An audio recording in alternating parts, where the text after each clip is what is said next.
Hello, and welcome to another gentle descent into the past. Tonight, we'll open the doors to a world once lost, now rediscovered through quiet storytelling. Perhaps you're lying still beneath the covers, or letting the last hours of the day melt away. Either way, I'm honored to have you here. Let me know in the comments where you're tuning in from.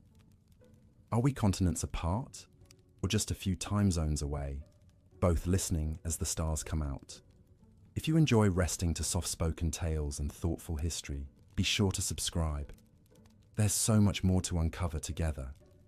Medieval castles were designed with a single brutal principle in mind: to make entering them as deadly as possible for any uninvited guest. Every stone was placed, every passage carved, and every room constructed with the express purpose of channeling attackers into carefully orchestrated traps where they would meet their doom. But the truly horrifying reality is that these death traps didn't just claim the lives of enemy soldiers. They were equally lethal to the very people who called them home. The medieval world was a place where death lurked around every corner, and nowhere was this more apparent than within the supposedly safe wall of a castle. From the moment you crossed the threshold, you entered a realm where a single misstep could send you plummeting to your death, where disease festered in the damp corridors, and where the very air you breathed could carry the seeds of your destruction. Over the next several episodes, we'll explore the 12 most deadly aspects of medieval castle life. We'll discover how the grand entrance halls were designed as elaborate killing fields, how the spiral staircases became death traps for both defenders and attackers, and how the primitive sanitation systems turned these mighty fortresses into breeding grounds for the deadliest diseases known to mankind. But before we delve into the specific mechanisms of death that plagued these stone fortresses, we need to understand the world that created them.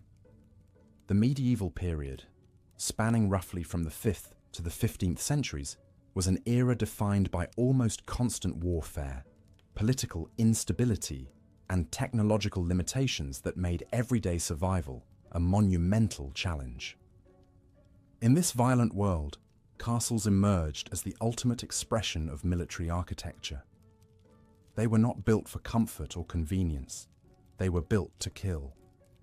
Every architectural feature, from the placement of windows to the width of doorways, was calculated to maximize the defensive advantage while creating as many opportunities as possible to eliminate intruders.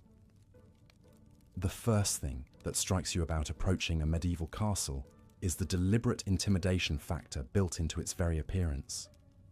These structures were designed to project power and inspire fear even from a distance. The massive walls, often 20 feet thick or more, weren't just defensive barriers.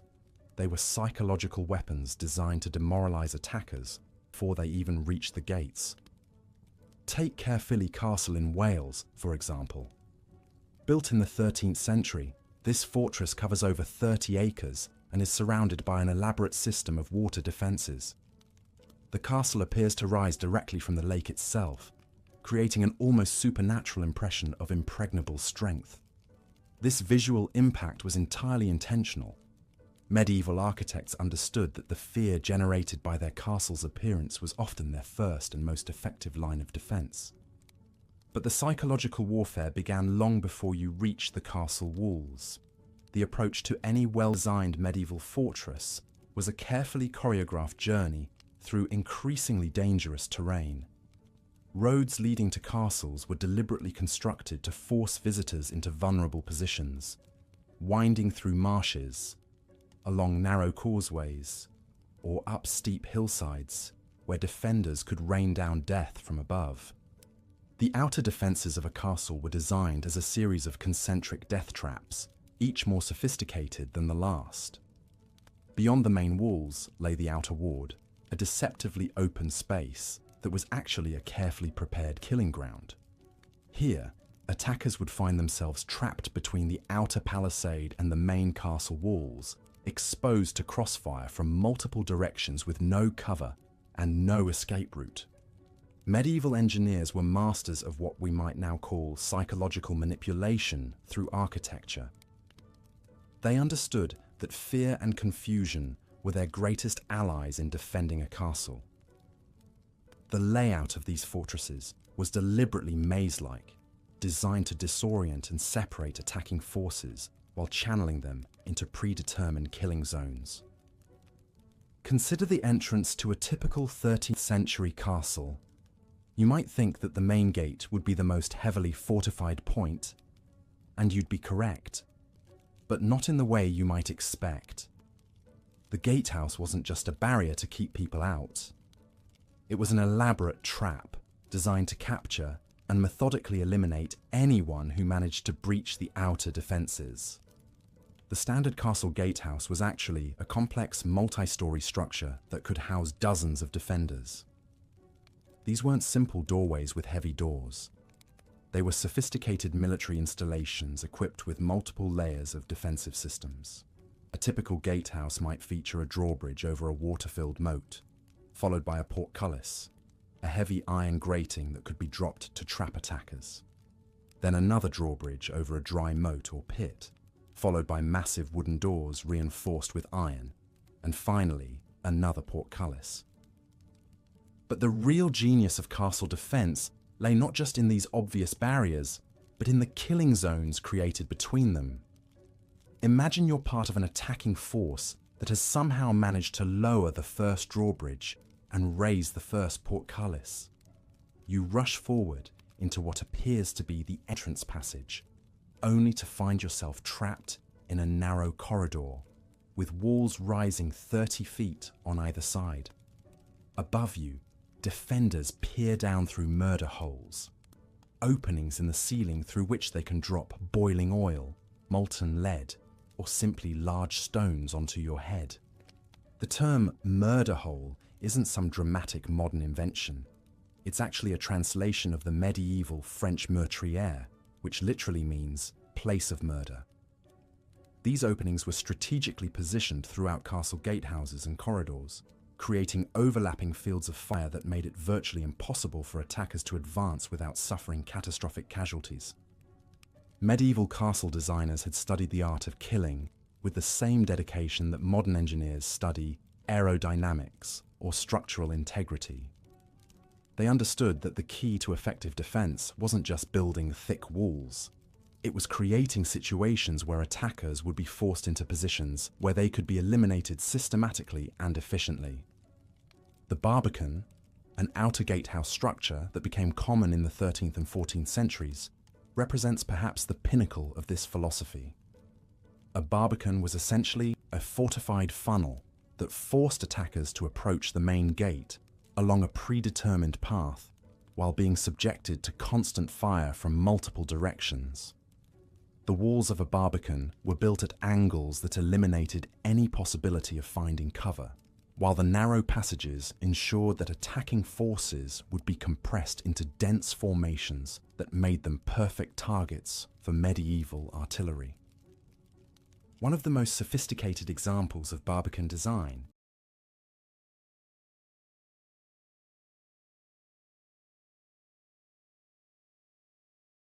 can be found at Warwick Castle, where the approach to the main gate forces attackers to make a series of turns while being overlooked by no fewer than 6 separate defensive positions. Each turn in the path was designed to present attackers with a new threat while preventing them from seeing what lay ahead. This wasn't just military architecture, it was psychological warfare expressed in stone and mortar.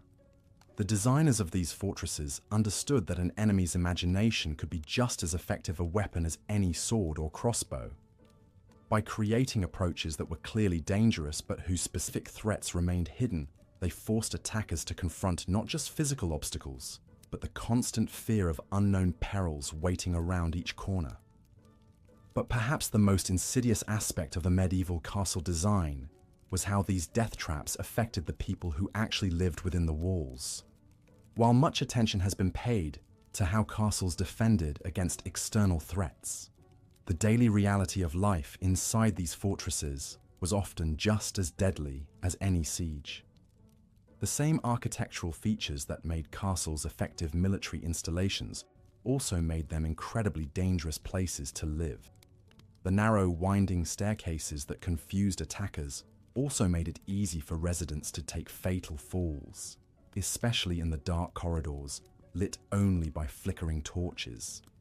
The thick walls that provided protection from enemy artillery also created a damp, poorly ventilated environment that was perfect for the spread of disease. Medieval record-keeping, while not always comprehensive, provides us with glimpses of just how deadly castle life could be for its inhabitants. Chronicles from the 13th and 14th centuries are filled with accounts of nobles and servants who met their death through accidents that were directly related to the defensive features of their homes. Take the tragic case of William de Braose, a powerful Norman lord who fell to his death from the walls of his own castle in 1230. According to contemporary accounts, William was inspecting the defences of Bramber Castle in Sussex when he slipped on the narrow wall walk and plummeted 40 feet to the courtyard below. The same battlement that had been designed to provide a secure firing position for archers became a death trap for the castle's own lord. Such accidents were far from rare. The defensive architecture that made castles formidable military installations also created countless opportunities for fatal mishaps. Spiral staircases, designed to favour right-handed defenders fighting their way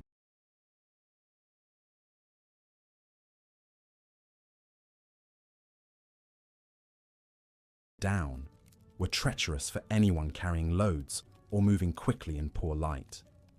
The narrow arrow loops that provided protected firing positions also created dangerous protrusions that could catch clothing or cause people to lose their balance.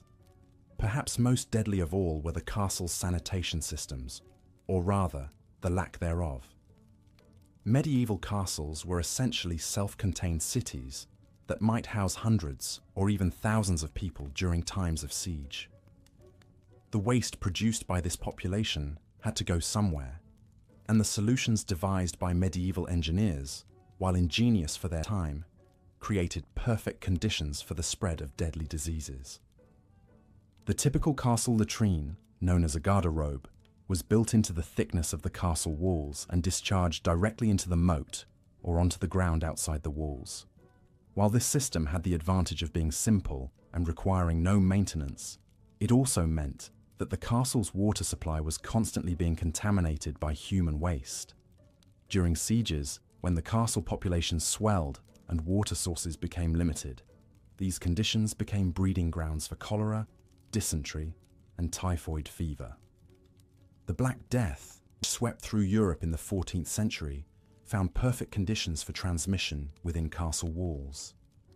The crowded, poorly ventilated conditions, combined with primitive sanitation and the presence of rats and fleas, meant that once plague entered a castle, it could spread through the entire population within days. Contemporary accounts describe entire castle garrisons being wiped out not by enemy action, but by disease. The Chronicle of Moe Abbey records that in 1349, the great castle of Skipton was left with but 3 men alive. All others had perished of the pestilence. Similar accounts can be found throughout medieval Europe, testament to how the very features that made castles militarily effective also made them perfect environments for epidemic disease. The irony of medieval castle design becomes even more apparent when we consider how these fortresses affected the mental health of their inhabitants. The same isolation that provided security from external threats also created conditions of psychological stress that could be just as deadly as any physical danger. Medieval castles were designed to be self-sufficient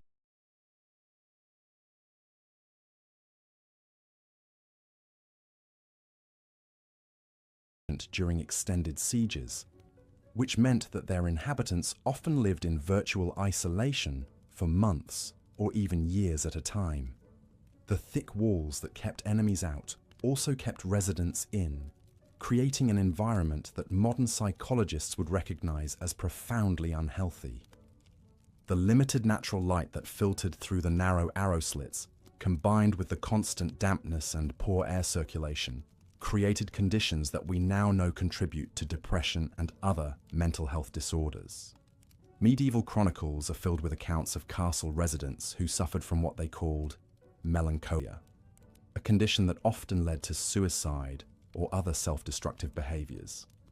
The case of Isabella de Fortibus, Countess of Devon and Lady of the Isle of Wight, provides a particularly poignant example of how castle life could affect mental health. After inheriting several castles following her husband's death in 1262,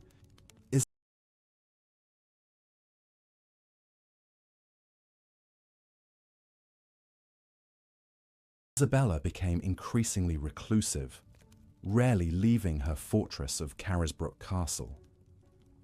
Contemporary accounts describe her as becoming much given to strange fancies and dark moods, and she eventually died alone in her castle in 1293, having lived the last 30 years of her life in virtual isolation. But the psychological toll of castle life wasn't limited to the nobility. Servants, guards, and other castle residents also suffered from the effects of living in what were essentially stone prisons. The constant threat of violence, combined with the claustrophobic conditions of social isolation, created an environment where mental breakdown was not uncommon. Medieval records speak of castle servants who suffered from what they called castle fever, a condition characterized by violent outbursts, paranoid delusions, and sometimes suicide. Modern historians have suggested that this may have been an early description of what we now recognize as post-traumatic stress disorder or severe depression brought on by the conditions of castle life. The defensive features of medieval castles also created unique forms of accidental death that were specific to these environments.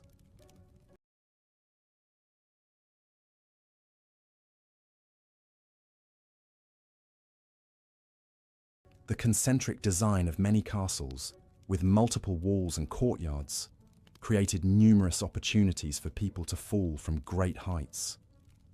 The wall walks that connected different sections of the castle were often narrow and lacked proper railings, making them particularly dangerous during bad weather or at night. One particularly deadly feature of many castles was the Great Hall's Gallery, a raised platform that allowed important guests to observe festivities below. These galleries were often built with minimal safety features, and medieval chronicles record numerous instances of people falling to their deaths during feasts and celebrations. The case of Roger Mortimer, Earl of March, illustrates how even the most powerful nobles were not immune to the dangers of castle architecture. In 1398, Mortimer fell to his death from the gallery of his own great hall at Wigmore Castle, while attempting to get a better view of a tournament taking place in the courtyard below. The very feature designed to display his power and status became the instrument of his death. Perhaps most insidiously, the water systems of medieval castles created ongoing health hazards that affected every resident. Castles required enormous amounts of water for drinking, cooking, cleaning, and firefighting, but the sources of this water were often contaminated by the castle's own waste systems. Many castles drew their water from wells that had been dug within the castle walls for security reasons. However, these wells were often located dangerously close to the castle's waste disposal systems, creating a constant risk of contamination. The same moats that provided defensive advantages also became stagnant pools of disease-carrying water that could poison anyone who came into contact with them. The Castle of Caerphilly, mentioned earlier for its impressive water defenses, provides a perfect example of how defensive water features could become health hazards. The elaborate system of lakes and channels that made the castle nearly impossible to attack also created perfect breeding grounds for mosquitoes and other disease-carrying insects. Medieval records show that the castle's garrison suffered from regular outbreaks of marsh fever, almost certainly malaria transmitted by mosquitoes breeding in the stagnant water. As we've seen, medieval castles were indeed death traps, but not always in the ways their builders intended. While these fortresses were certainly effective at keeping enemies out, they were equally effective at trapping their own inhabitants in environments that were hostile to human health and safety. The thick walls, narrow passages, and defensive features that made castles militarily formidable also made them perfect environments for accidents, disease, and psychological breakdown. The very isolation that provided security also created conditions of stress and deprivation that could be just as deadly as any enemy sword. In our exploration of why medieval castles were death traps, we've only begun to scratch the surface of the dangers that lurked within these stone fortresses. The entrance halls and outer defences we've examined today were just the beginning of a castle's deadly features. The spiral staircases that wound through castle towers, the great halls where nobles feasted and plotted, the kitchens where massive fires created constant hazards, and the dungeons where prisoners faced unimaginable horrors. Each of these spaces presented unique and deadly challenges to anyone who entered them. The medieval world was a dangerous place, and the castles that dominated its landscape were perfect reflections of that danger. Built in an age when violence was commonplace and human life was cheap, these fortresses prioritized military effectiveness over human comfort or safety. The result was a form of architecture that was as deadly to its inhabitants as it was to its enemies. As we continue our journey through the deadly secrets of medieval castles, we'll discover that these stone fortresses were not just military installations or noble residences. They were complex machines designed to control, intimidate, and when necessary, kill. Every stone was placed with purpose, every passage designed with deadly intent, and every room constructed to serve the brutal realities of medieval warfare.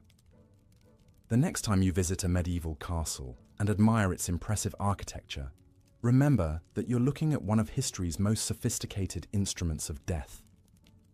Behind every beautiful arch and imposing tower lies a dark history of violence, disease, and accidental death that claimed countless lives over the centuries.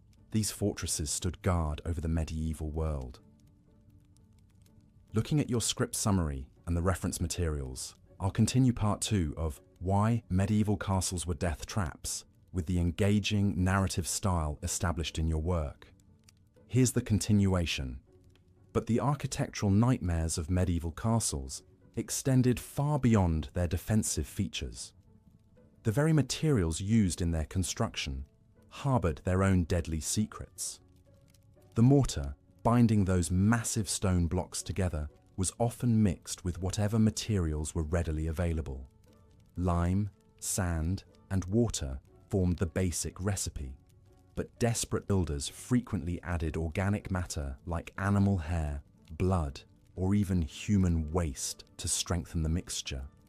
Over time, this organic material would decay, creating pockets of weakness that could cause entire sections of wall to crumble without warning. The stones themselves told their own grim tale. Quarried from local sources, they were often of inconsistent quality. Some were porous and absorbed moisture like sponges, expanding and contracting with the seasons until they cracked and split. Others contained iron deposits that would rust over time, staining the walls with streaks of red that looked disturbingly like dried blood. When these iron-rich stones finally gave way, they could send cascades of razor-sharp fragments raining down on anyone unlucky enough to be below. The wooden elements within castle walls presented their own catalogue of horrors. Massive oak beams, some weighing several tons, were held in place by primitive joinery techniques and iron fittings that corroded over time. When these supports failed, they didn't fail quietly. They came crashing down with bone-crushing force, often triggered by nothing more than a strong wind or the vibrations from heavy footsteps above. The Great Hall of Kenilworth Castle still bears scars from one such collapse in the 14th century, when a supporting beam gave way during a feast, killing 12 guests instantly. But perhaps nowhere were the structural dangers more concentrated than in the castle's towers. These soaring monuments to medieval ambition were essentially vertical death traps, their spiral staircases winding upward in an endless helical nightmare. The steps themselves were carved from stone, but decades of foot traffic had worn them smooth and treacherous. In wet weather, they became as slippery as ice. The medieval chronicler Matthew Paris recorded one particularly gruesome incident at the Tower of London, where a guard carrying a torch slipped on the rain-slicked steps and tumbled down 3 full flights, his burning torch setting fire to the rushes scattered on the landing below. The narrow windows that punctuated these towers, designed to admit just enough light to see by while remaining defensible, created their own hazards. Children and small adults could easily slip through the wider arrow slits, plummeting to their deaths on the rocks below. The window seats, carved from the same stone as the walls, were positioned at exactly the wrong height to provide safety. Too low to serve as proper barriers, too high to step over easily, they became stumbling blocks that sent countless castle residents tumbling backward into empty air. Even the castle's water systems, essential for survival during sieges, harbored deadly secrets.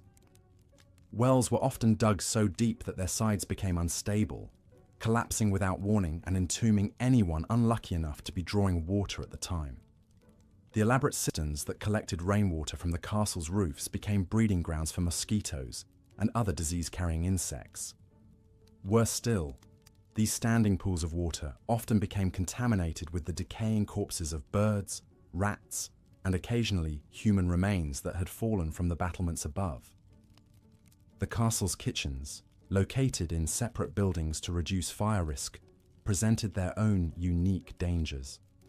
The massive fireplaces required to feed hundreds of people generated such intense heat that the stone walls around them would crack and crumble.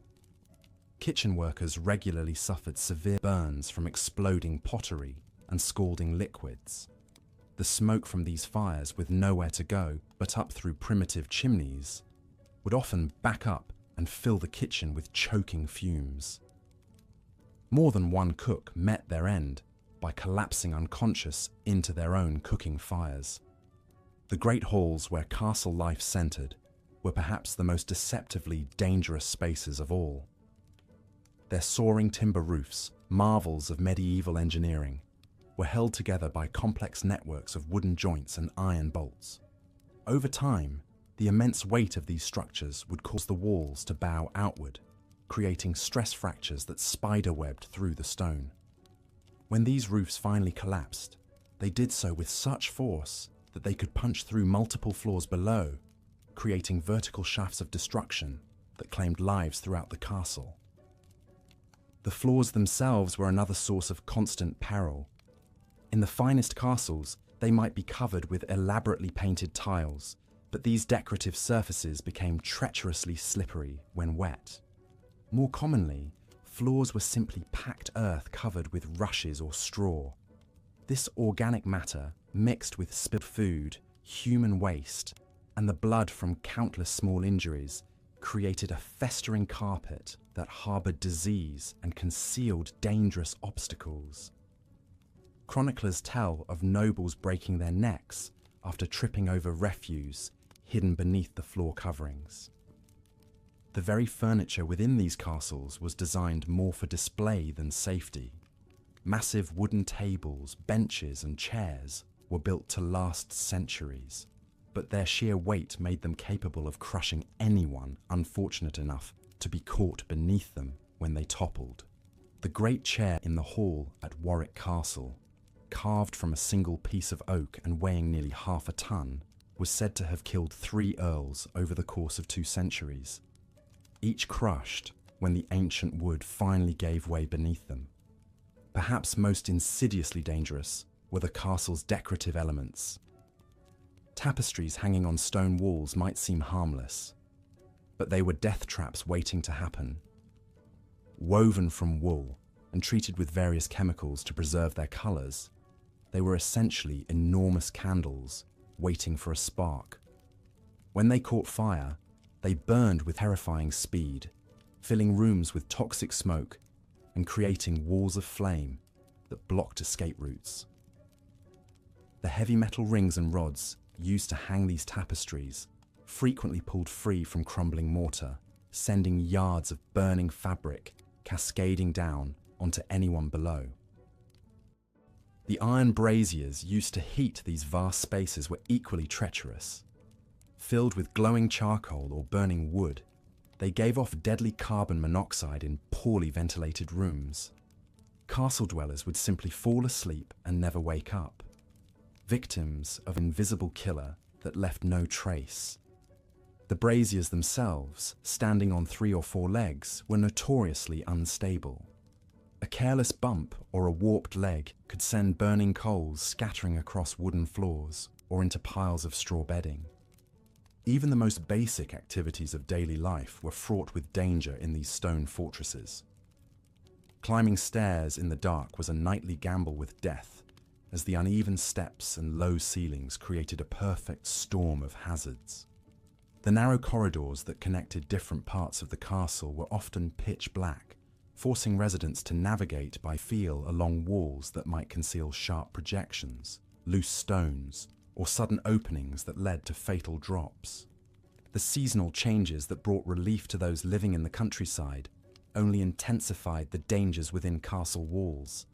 Winter ice made every surface treacherous, while spring thaws could cause catastrophic structural failures as frozen mortar expanded and contracted. Summer heat would cause the iron fittings throughout the castle to expand, sometimes bursting through the stone that contained them. Autumn storms would send loose stones tumbling from the battlements and tear away sections of roof that had been weakened by years of weather. Yet for all these dangers, medieval people continued to build and inhabit these stone fortresses, driven by the harsh realities of their violent age. They accepted the risks because the alternatives were often worse. A castle might be a death trap, but it was also the only refuge available in a world where warfare was constant and survival uncertain.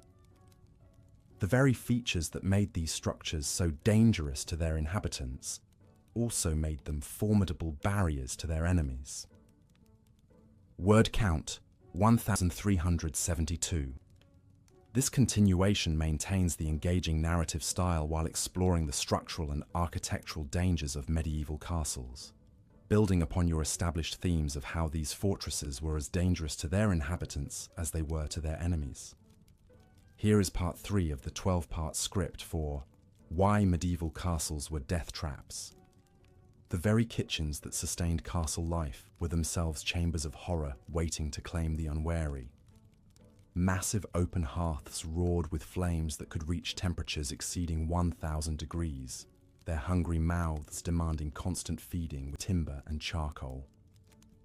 Kitchen servants, already weakened by poor nutrition and exhausting labor, worked in clouds of choking smoke that filled their lungs with soot and ash. The heat was so intense that cooks frequently collapsed from exhaustion, their bodies unable to cope with the relentless assault of scorching air and billowing smoke. But the fires were only the beginning of the kitchen's deadly arsenal. Enormous cauldrons, some large enough to hold an entire pig, hung suspended over the flames on chains that had been forged decades earlier. Metal fatigue was a concept unknown to medieval engineers, and these chains would snap without warning, sending hundreds of pounds of boiling liquid and scalding metal crashing down upon anyone unfortunate enough to be working below.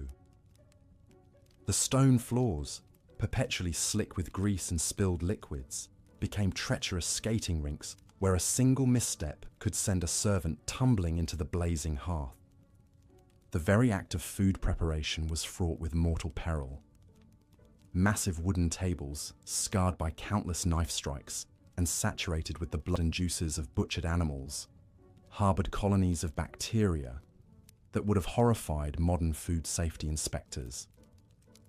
Meat hung for days or even weeks in poorly ventilated storage areas, developing a greenish tint and putrid odor that cooks attempted to mask with liberal applications of expensive spices. What they couldn't mask, however, were the invisible armies of pathogens that thrived in these conditions, ready to strike down lord and servant alike with waves of dysentery, food poisoning, and worse. The castle's food storage systems were architectural nightmares in their own right. Granaries built into the thick walls or housed in separate towers were designed to withstand siege conditions but created perfect breeding grounds for rats, mice, and insects.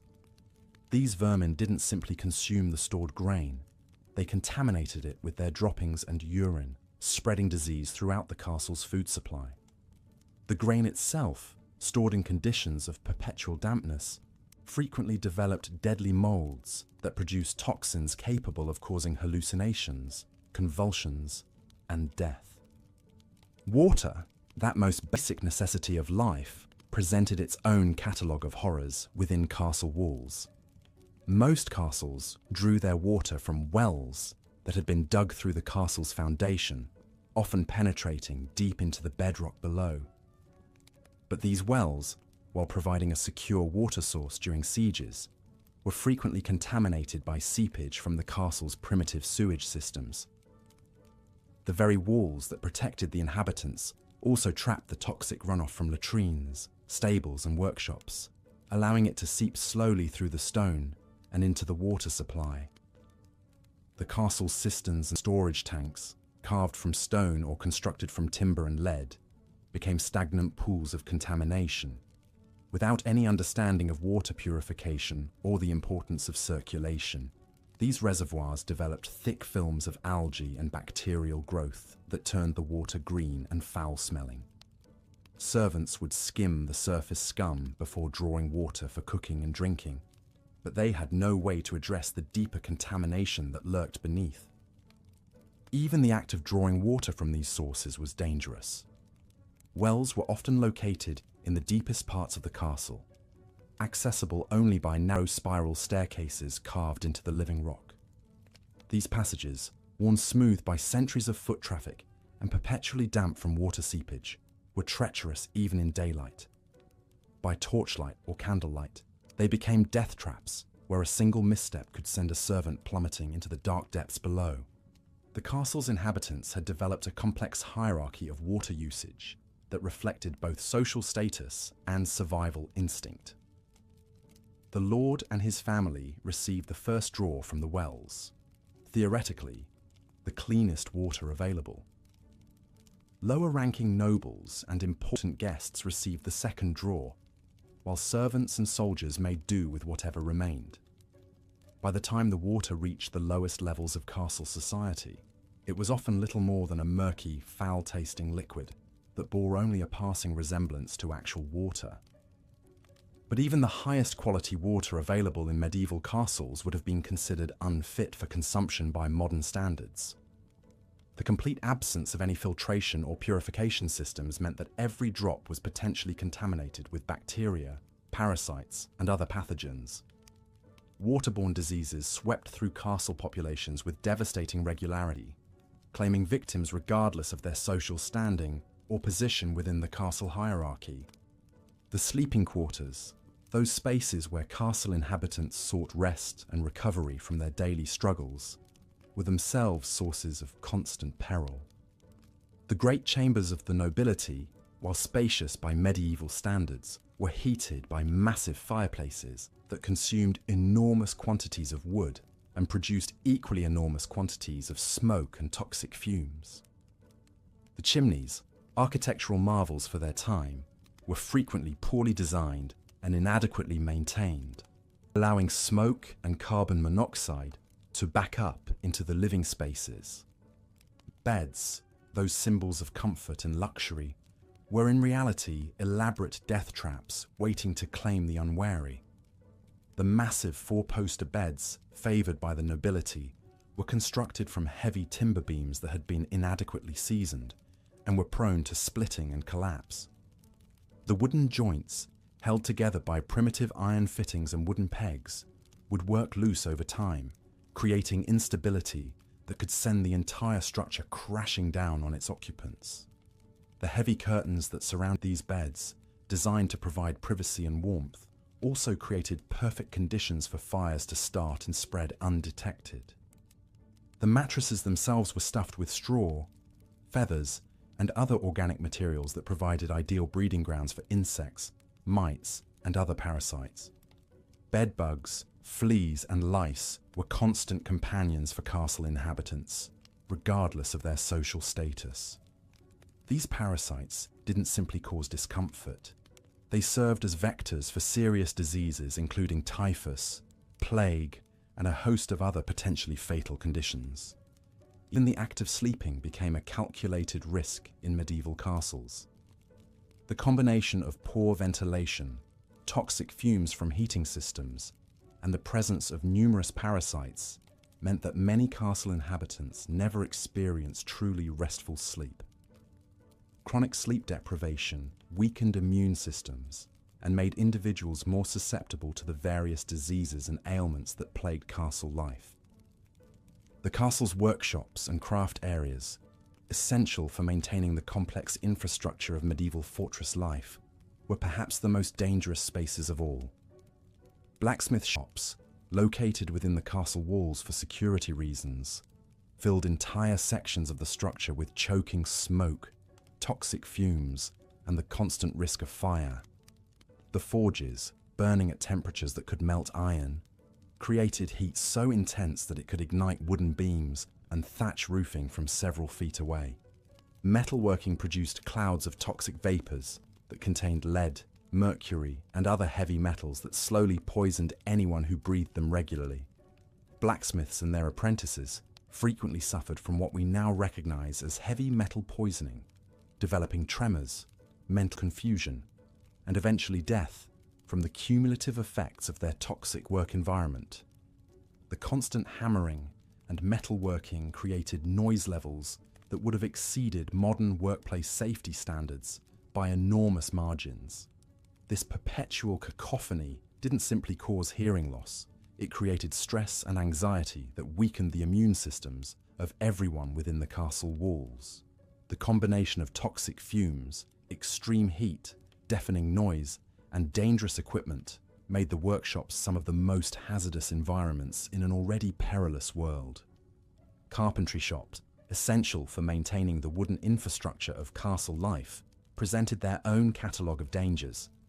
The tools available to medieval craftsmen were crude by modern standards, lacking the safety features and precision engineering that we take for granted today. Handsaws with irregular teeth, axes with loose heads, and chisels with damaged handles were common tools that frequently caused serious injuries or death. The wood itself was often green or poorly seasoned, making it unpredictable to work with and prone to splitting or splintering without warning. Sawdust and wood shavings created fire hazards throughout the workshop areas, and the primitive ventilation systems did little to remove these combustible materials from the air. A single spark from a torch or candle could ignite an entire workshop, and the resulting fire could easily spread throughout the wooden portions of the castle structure. Storage areas within castles were architectural minefields that claimed victims on a regular basis. Armories, packed with weapons and armor, were poorly organized and inadequately secured. Heavy weapons would shift and fall without warning, crushing anyone unfortunate enough to be beneath them. Swords and other bladed weapons were often stored in unstable racks that could collapse, sending sharp metal flying in all directions. The armor storage areas were particularly treacherous, filled with suits of mail and plate that weighed hundreds of pounds each. These massive pieces of equipment were hung on wooden pegs and iron hooks that were frequently inadequate for the weight they were expected to support. When these storage systems failed, they created avalanches of metal that could kill or seriously injure anyone in their path. Food storage areas, as we've already discussed, were breeding grounds for vermin and disease, but they also presented physical dangers that were equally severe. Enormous barrels of wine, ale, and other liquids were stacked in precarious towers that could topple without warning. Grain sacks, some weighing several hundred pounds each, were piled to dangerous heights in storage chambers with inadequate structural support. The very architecture of these storage areas worked against the safety of those who used them. Narrow doorways and low ceilings made it difficult to maneuver large items safely, while poor lighting created conditions where accidents were almost inevitable. The stone floors, perpetually damp and often covered with spilled liquids and organic debris, provided treacherous footing for anyone attempting to navigate these dangerous spaces. As we delve deeper into the deadly reality of medieval castle life, it becomes increasingly clear that these structures were not the romantic havens of chivalry and nobility that popular imagination has created. They were, instead, elaborate death traps, where every aspect of daily existence carried the potential for injury, disease, or death. The very features that made castles effective defensive structures also made them extraordinarily dangerous places to live and work. From the kitchens where servants labored over roaring fires and toxic fumes, to the workshops where craftsmen risked their lives daily with primitive tools and dangerous materials, medieval castles were environments where survival itself was a constant struggle. The sleeping quarters offered little respite from danger, while the storage areas and water systems created their own catalogues of potential disasters. Yet perhaps most remarkably, people continued to live in these structures, driven by the harsh realities of medieval life, where the protection offered by castle walls, however dangerous, was preferable to the alternatives that existed beyond them. The story of medieval castles is ultimately a story of human resilience in the face of extraordinary adversity, where men and women accepted tremendous risks as the price of survival in an unforgiving world. Looking at your script summary and the reference materials, I'll continue part 4 of Why Medieval Castles Were Death Traps, focusing on the deadly daily life within castle walls. Here's the script. The daily routine of castle life was itself a gauntlet of potential death. Every morning, inhabitants would wake to rooms thick with smoke from poorly ventilated fireplaces, their lungs slowly filling with toxic fumes that would, over years, lead to chronic respiratory ailments. The very act of getting dressed could prove fatal, as clothing was rarely washed and harbored disease-carrying parasites that spread typhus and other deadly infections.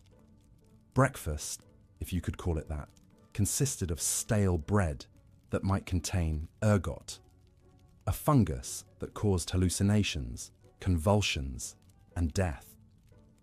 The ale served alongside it was often contaminated with bacteria that caused dysentery, while the water drawn from castle wells was frequently polluted by seepage from nearby latrines.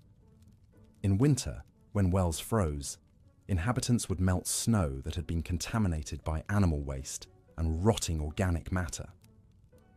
The very architecture that made castles formidable also made them death traps for their residents.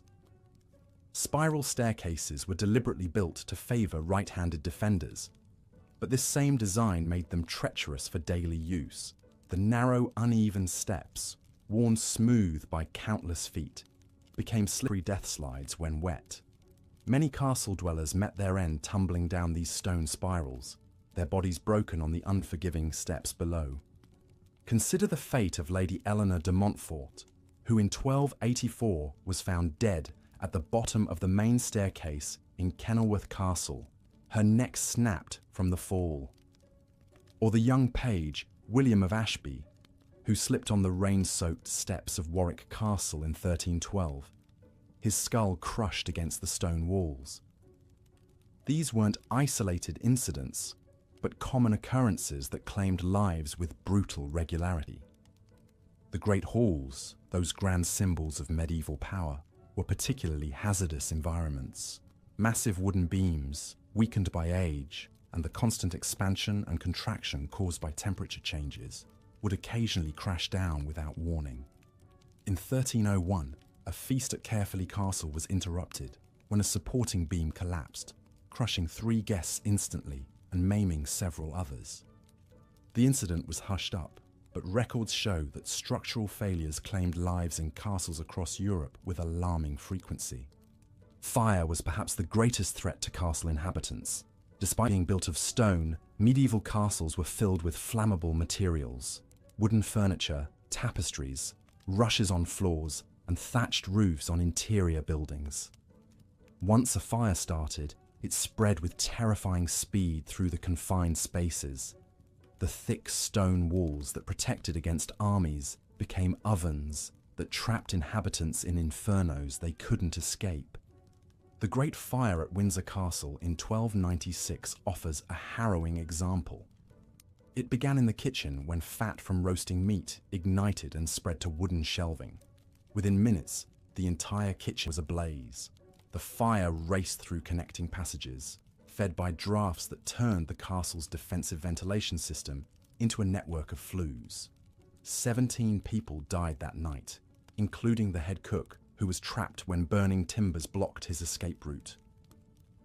Their charred remains were found days later, huddled in corners where they had sought refuge from the flames. Even more insidious were the slow, invisible killers that lurked within castle walls.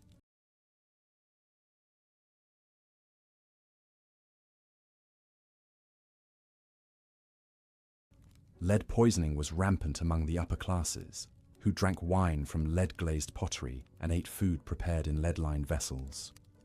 The symptoms, abdominal pain, confusion, and gradual mental deterioration, were often mistaken for other ailments.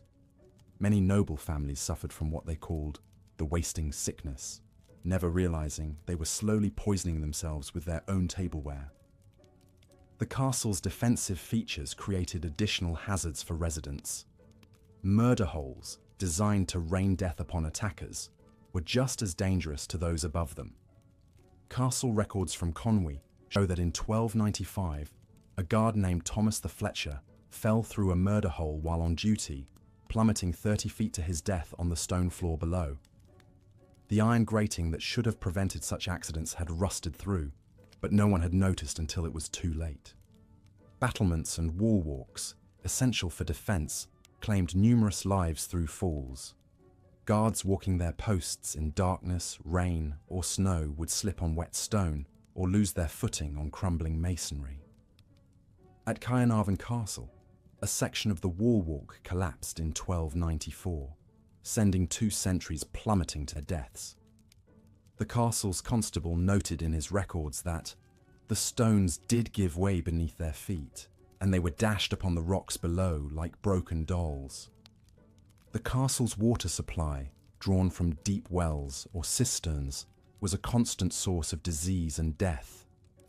These water sources were often contaminated by runoff from the castle's many inhabitants, both human and animal. Typhoid, cholera, and dysentery spread rapidly through castle populations drinking from these polluted sources. At Harlech Castle, an outbreak of dysentery in 1295 killed nearly half the garrison, their bodies piling up faster than they could be buried.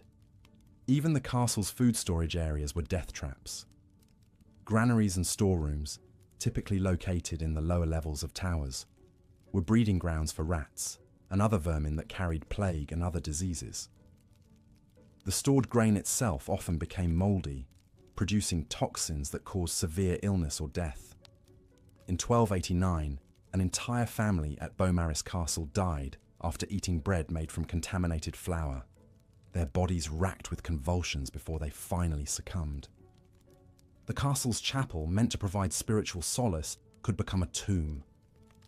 These sacred spaces were often poorly ventilated, and during religious services, the combination of incense, candle smoke, and the breath of many worshippers created a toxic atmosphere. At Pembroke Castle, morning mass in 1302 was interrupted when several congregants collapsed from smoke inhalation. 3 elderly residents died before they could be carried to fresh air. Personal hygiene in castles was virtually non-existent, creating perfect conditions for disease transmission. Bathing was rare and considered unhealthy by many medieval physicians. When people did bathe, they often shared the same water, creating a soup of bacteria and parasites.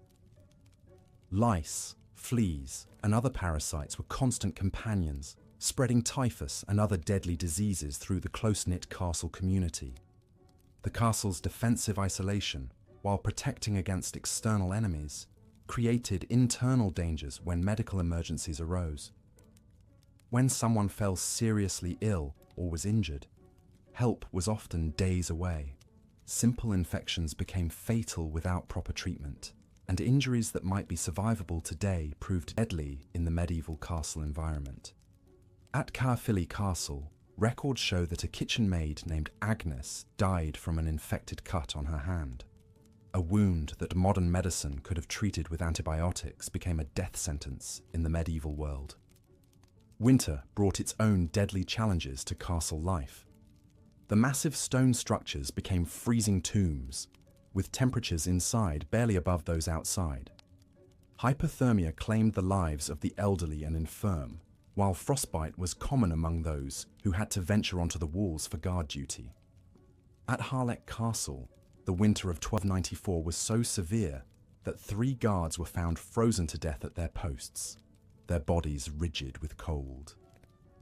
The very stones of the castle could become weapons against their inhabitants. Medieval mortar was often mixed with sand that contained salt, which absorbed moisture from the air.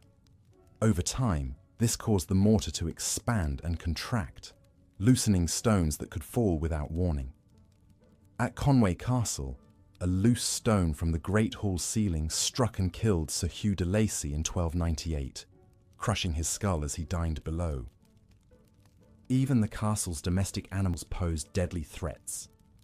Horses, essential for medieval warfare and transportation, were kept in stables within the castle walls.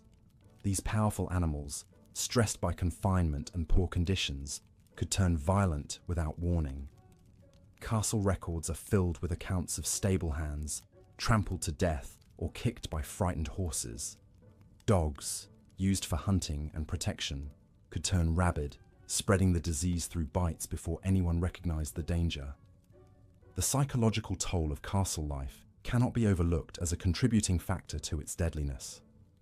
The constant threat of attack, the isolation, and the harsh living conditions created severe mental stress that manifested in depression, paranoia, and violence. Suicide was not uncommon, with desperate inhabitants throwing themselves from the very walls meant to protect them. At Beaumaris Castle, the chaplain's records note 3 suicides in 1299 alone, describing them as souls driven to despair by the darkness of their earthly prison. Food poisoning was a constant threat in castle kitchens, where primitive preservation methods and poor hygiene created perfect conditions for bacterial contamination. Meat was often hung for days in warm conditions, developing dangerous levels of bacteria. Salt used for preservation was expensive and often used sparingly, allowing spoilage to set in. At Caernarvon Castle, a feast celebrating the completion of the outer ward turned tragic when contaminated pork sickened dozens of guests. 7 died over the following days, their bodies racked with violent illness. The castle's defensive features could trap inhabitants during emergencies. The same portcullises and heavy gates that kept enemies out could prevent escape during fires or other disasters. At Pembroke Castle, a fire in 1305 spread so quickly that many inhabitants found themselves trapped behind locked gates, the keys held by guards who had already fled or perished. Their screams echoed through the night as they burned alive, unable to escape their stone prison. Medieval castles were also plagued by structural defects that weren't apparent until disaster struck. Foundations built on unstable ground could shift suddenly, causing walls to crack and collapse. At Caerphilly Castle, part of the south wall tilted dramatically due to foundation failure, creating a dangerous lean that persists to this day. While this particular collapse happened slowly enough that no one was killed, other castles weren't so fortunate. Sudden structural failures claimed lives with terrifying regularity. The very success of a castle's defensive design often contributed to the death of its inhabitants. The narrow windows, designed to prevent enemy arrows from finding their mark, also prevented adequate ventilation, This created stagnant air that harbored disease and allowed toxic fumes to accumulate. Carbon monoxide poisoning from poorly ventilated fires claimed many lives, with victims simply going to sleep and never waking up. As we've seen, medieval castles were as dangerous to their inhabitants as they were to their enemies. Every aspect of daily life, from the food they ate to the air they breathed, posed deadly threats. The very features that made these structures impregnable fortresses also made them death traps for those who called them home. In the next part of our series, we'll explore how the social hierarchy within castle walls created additional layers of danger, where political intrigue and personal vendettas turned trusted allies into deadly enemies, making survival as much about navigating human threats as physical ones. Medieval castles, death traps, hidden in plain sight. The dungeons weren't the deadliest part of a medieval castle. In fact, the most dangerous places were the ones where people lived, worked, and tried to survive every single day. These towering symbols of power and protection were architectural nightmares waiting to claim their next victim. And the threats came from places you'd never expect. Consider the fate of Geoffrey de Montfort, a respected knight who met his end not in glorious battle, but tumbling down a castle's treacherous spiral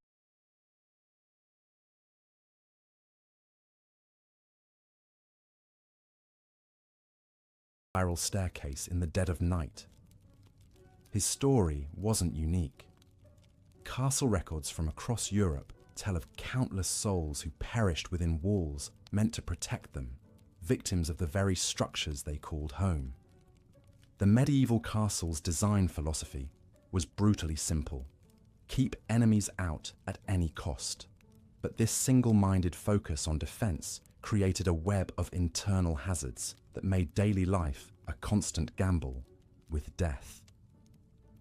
From the moment you stepped through the gatehouse to the highest tower chamber, every element of castle architecture harbored potential doom. Take the spiral staircases that connected the various levels. These weren't just difficult to navigate in heavy armor or flowing robes. They were death traps waiting to spring.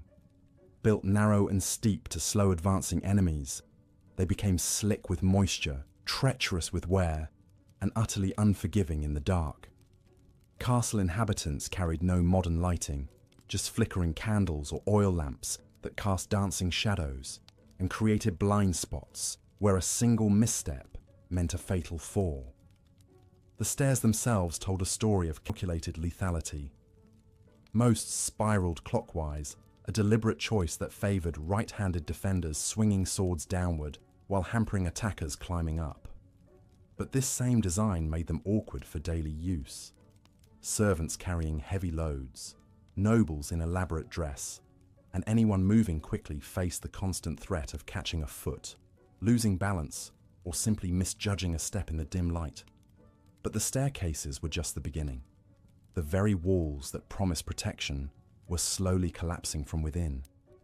Medieval mortar, made from lime, sand, and water, began deteriorating the moment it dried. Without modern chemical stabilizers, these bindings cracked and crumbled under the weight of massive stone blocks. Castle walls developed what masons called stone sickness, a progressive weakening that could cause entire sections to collapse without warning. The chronicles of Château de Coucy tell of a horrific night in 1386 when a section of the Great Hall's wall simply gave way during a feast.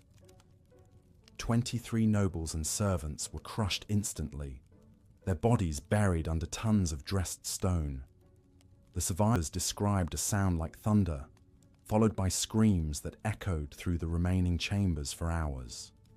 Water, that most basic necessity of life, became another vector of death within castle walls. Medieval engineers understood the need for water sources during sieges, so they dug wells deep into bedrock and collected rainwater in cisterns. But these same water systems became breeding grounds for disease and death. Castle wells frequently became contaminated with runoff from stables, kitchens, and worse. the primitive latrines that emptied near water sources. The well at Kenilworth Castle was found to contain not just water, but a toxic mixture of animal waste, rotting food scraps, and human remains that had somehow found their way into the supposedly pure water supply. Rainwater collection seemed safer, but castle cisterns were rarely cleaned and never covered properly. They became stagnant pools, hosting every parasite and bacteria that medieval Europe had to offer. The water grew thick with algae, swarmed with insects, and developed a taste so foul that even desperate castle inhabitants sometimes chose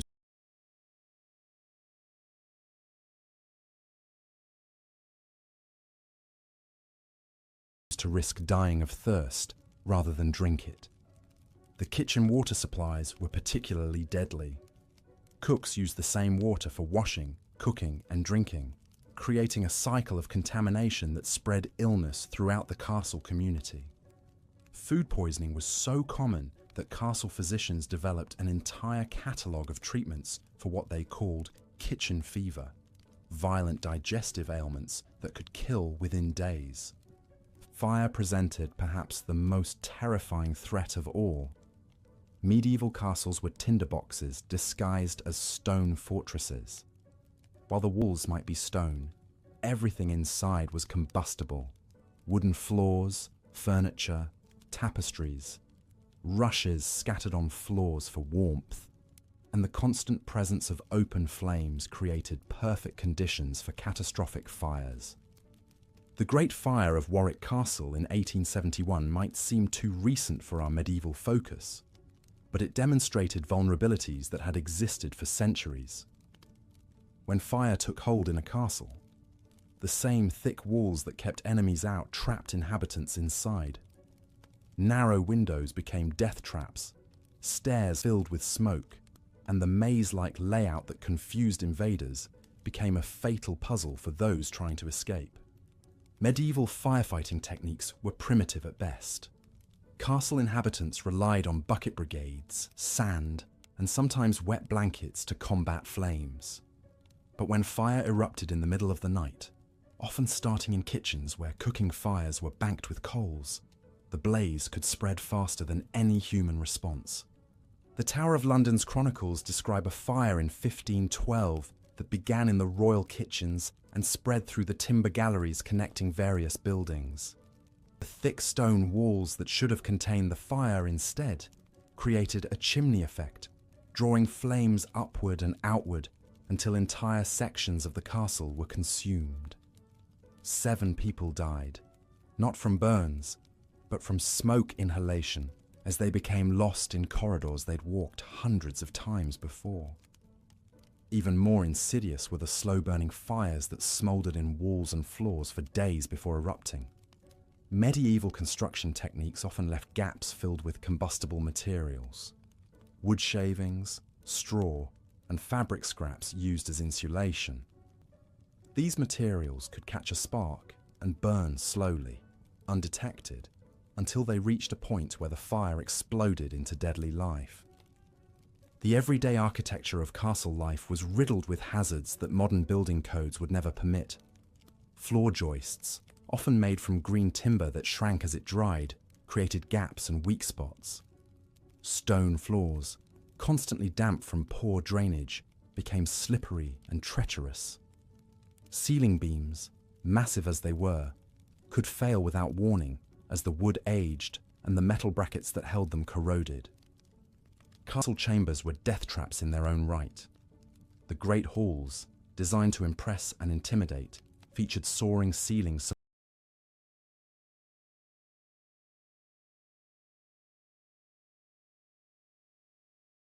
supported by complex networks of beams and arches.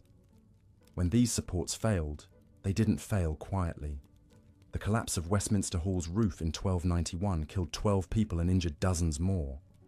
Their bodies crushed under timber beams that had seemed solid just moments before.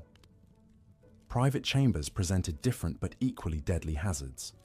Fireplaces, essential for heat and light, were poorly ventilated and often leaked deadly carbon monoxide into living spaces. The rich tapestries that decorated walls trapped smoke and toxic fumes, creating pockets of poisoned air that could kill sleeping occupants. Window openings, designed narrow to prevent enemy arrows, created their own dangers. People leaning out to empty chamber pots, observe courtyard activities, or simply get fresh air regularly fell to their deaths. The chronicles of Edinburgh Castle record at least 15 deaths from window falls between 1400 and 1450, including 2 children who were playing near unguarded openings. The most tragic aspect of castle deaths was how preventable many of them were. But medieval priorities didn't include safety regulations, building inspections, or maintenance standards. Castles were built to serve military functions, and human comfort, much less human safety, was a secondary consideration at best. Workers tasked with castle maintenance faced their own deadly challenges. Stonemasons working on repairs often laboured without safety equipment on walls hundreds of feet above the ground. Carpenters replacing rotted beams worked in cramped spaces with heavy timbers and primitive tools. Kitchen staff dealt with massive cooking fires, boiling oil for defence, and primitive equipment that regularly caused severe burns and injuries. The irony wasn't lost on medieval chroniclers, who noted that more castle inhabitants died from the castle itself than from enemy action. These fortresses, built at enormous cost in money and human life, were more dangerous to their residents than the wars they were designed to survive. Some castles developed reputations as particularly deadly. Château Gaillard, Richard the Lionheart's supposedly impregnable fortress, was known among soldiers as the Widowmaker, not for its military effectiveness, but for the number of inhabitants who died from structural failures, fires, and accidents. Even before enemy siege engines could batter its walls, Château Gaillard was claiming lives through the everyday hazards of medieval castle life. The psychological toll of living under constant threat of architectural death cannot be understated. Castle inhabitants developed elaborate superstitions and rituals designed to ward off structural disasters. They blessed doorways, avoided certain staircases during storms, and carried charms meant to protect against falling stones. These weren't just medieval quirks. They were rational responses to genuine daily threats. As we've seen, medieval castles were masterpieces of defensive architecture, but they were also death traps that claimed countless lives through structural failures, environmental hazards, and the inevitable consequences of prioritizing military function over human safety. These magnificent fortresses, symbols of power and protection, were ultimately as dangerous to those who lived within their walls as they were to the enemies who dared assault them from without. The medieval castle stands as a monument to human ambition and ingenuity, but also as a stark reminder that even our greatest architectural achievements can become our most deadly environments when safety takes a back seat to other priorities. Looking at your previous script content and the reference materials, here's part 6 of your 12-part script about why medieval castles were death traps. The dangers lurking within medieval castle walls extended far beyond the obvious architectural hazards we've already explored. Hidden within the very stones and mortar of these fortifications were threats that claimed lives, through means their builders never intended or anticipated. The elaborate defensive systems designed to keep enemies out often became elaborate traps for those living within. Consider the ingenious but deadly mechanism of the portcullis. This massive iron grating, suspended by chains and counterweights above the main gateway, served as the castle's primary barrier against invasion. When functioning properly, it could be lowered swiftly to seal off attackers. But these mechanisms were prone to catastrophic failure. The heavy iron gates weighed several tons, and the primitive rope and chain systems supporting them were under constant strain from weather, rust, and the simple passage of time. Historical records from Warwick Castle tell of a horrific incident in 1312 when the portcullis mechanism failed during a routine inspection. The massive gate plummeted without warning, crushing two guards who were examining the gateway below. The impact was so severe that their bodies were completely flattened, a grisly reminder that the castle's own defences could turn deadly in an instant. Similar accidents occurred with alarming frequency across medieval Europe, as castle inhabitants learned too late that their protective barriers were double-edged swords.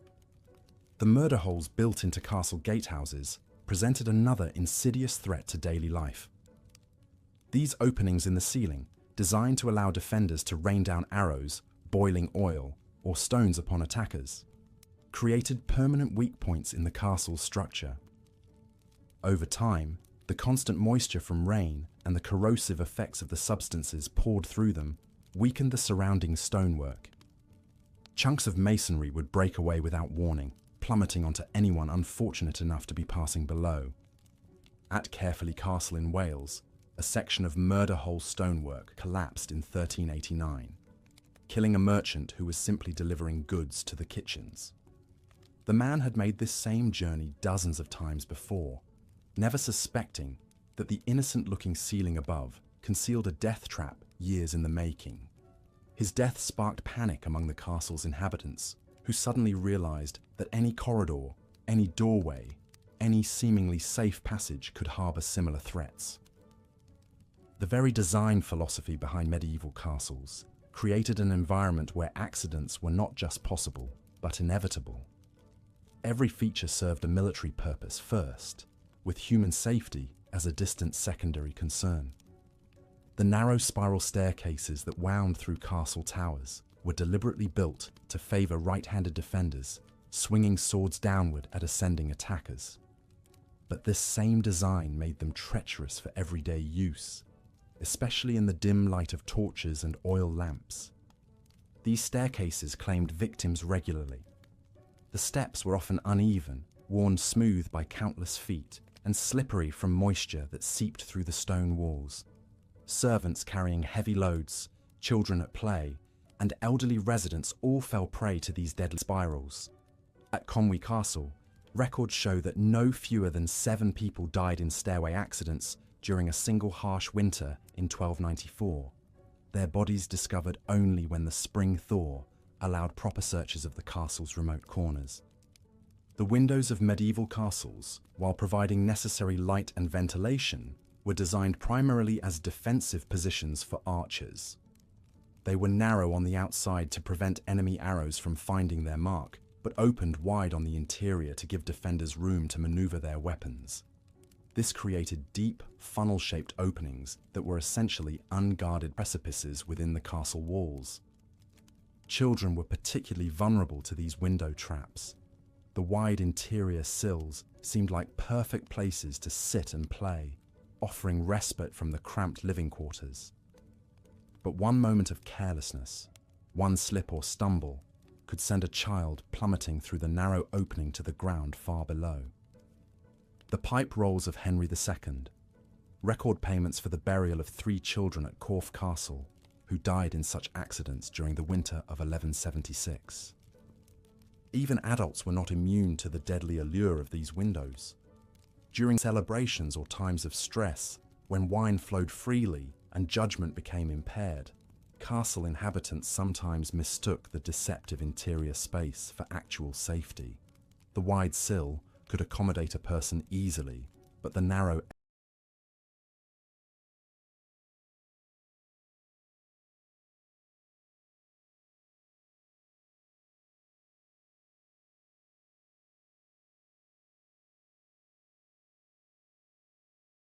exterior opening provided no barrier against a fatal fall. Many a drunken knight or servant met their end this way, their bodies discovered the next morning in the courtyard below. The defensive features known as machicolations presented yet another threat to castle dwellers. These stone projections extending from the walls allowed defenders to drop objects directly onto attackers below.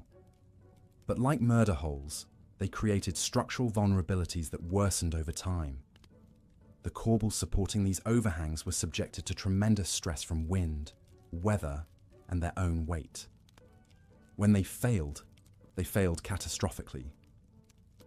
At Château de Vincennes, near Paris, an entire machicholation collapsed in 1367, taking with it a section of the castle wall and killing 5 people in the courtyard below. The stonework had shown no obvious signs of weakness before the collapse, leading to widespread fear among castle inhabitants about which defensive feature might fail next. This paranoia was not unfounded, as similar collapses occurred regularly throughout the medieval period. The integration of defensive systems into daily living spaces created a unique form of environmental hazard. Unlike modern buildings, where safety features are designed to protect occupants, medieval castles prioritized military effectiveness over human welfare. This meant that residents lived in constant proximity to mechanisms and structures designed for warfare, not habitation. The great halls, seemingly the safest spaces within a castle, harbored their own hidden dangers. The massive wooden beams supporting their roofs were often green timber, installed before proper seasoning. Over time, these beams would shrink, warp, and weaken. The load they carried was immense, supporting not just the roof, but often additional floors and defensive positions above. When these beams failed, they didn't crack gradually, but snapped suddenly, bringing down tons of timber and stone onto anyone below. Bamberg Castle experienced such a catastrophic beam failure during a feast in 1333. The Great Hall was packed with nobles and their retinues celebrating a successful harvest when a primary support beam snapped without warning. The section of roof it supported crashed down onto the high table, killing the lord of the castle and 6 of his guests instantly.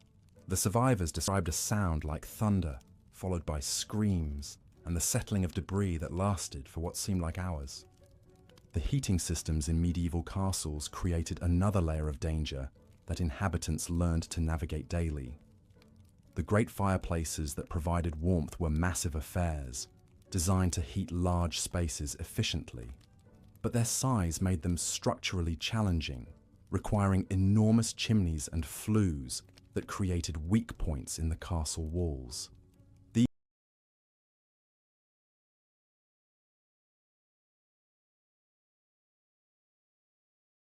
These chimneys were prone to blockage from debris, birds' nests, and structural settling, leading to dangerous buildups of smoke and gases within living spaces.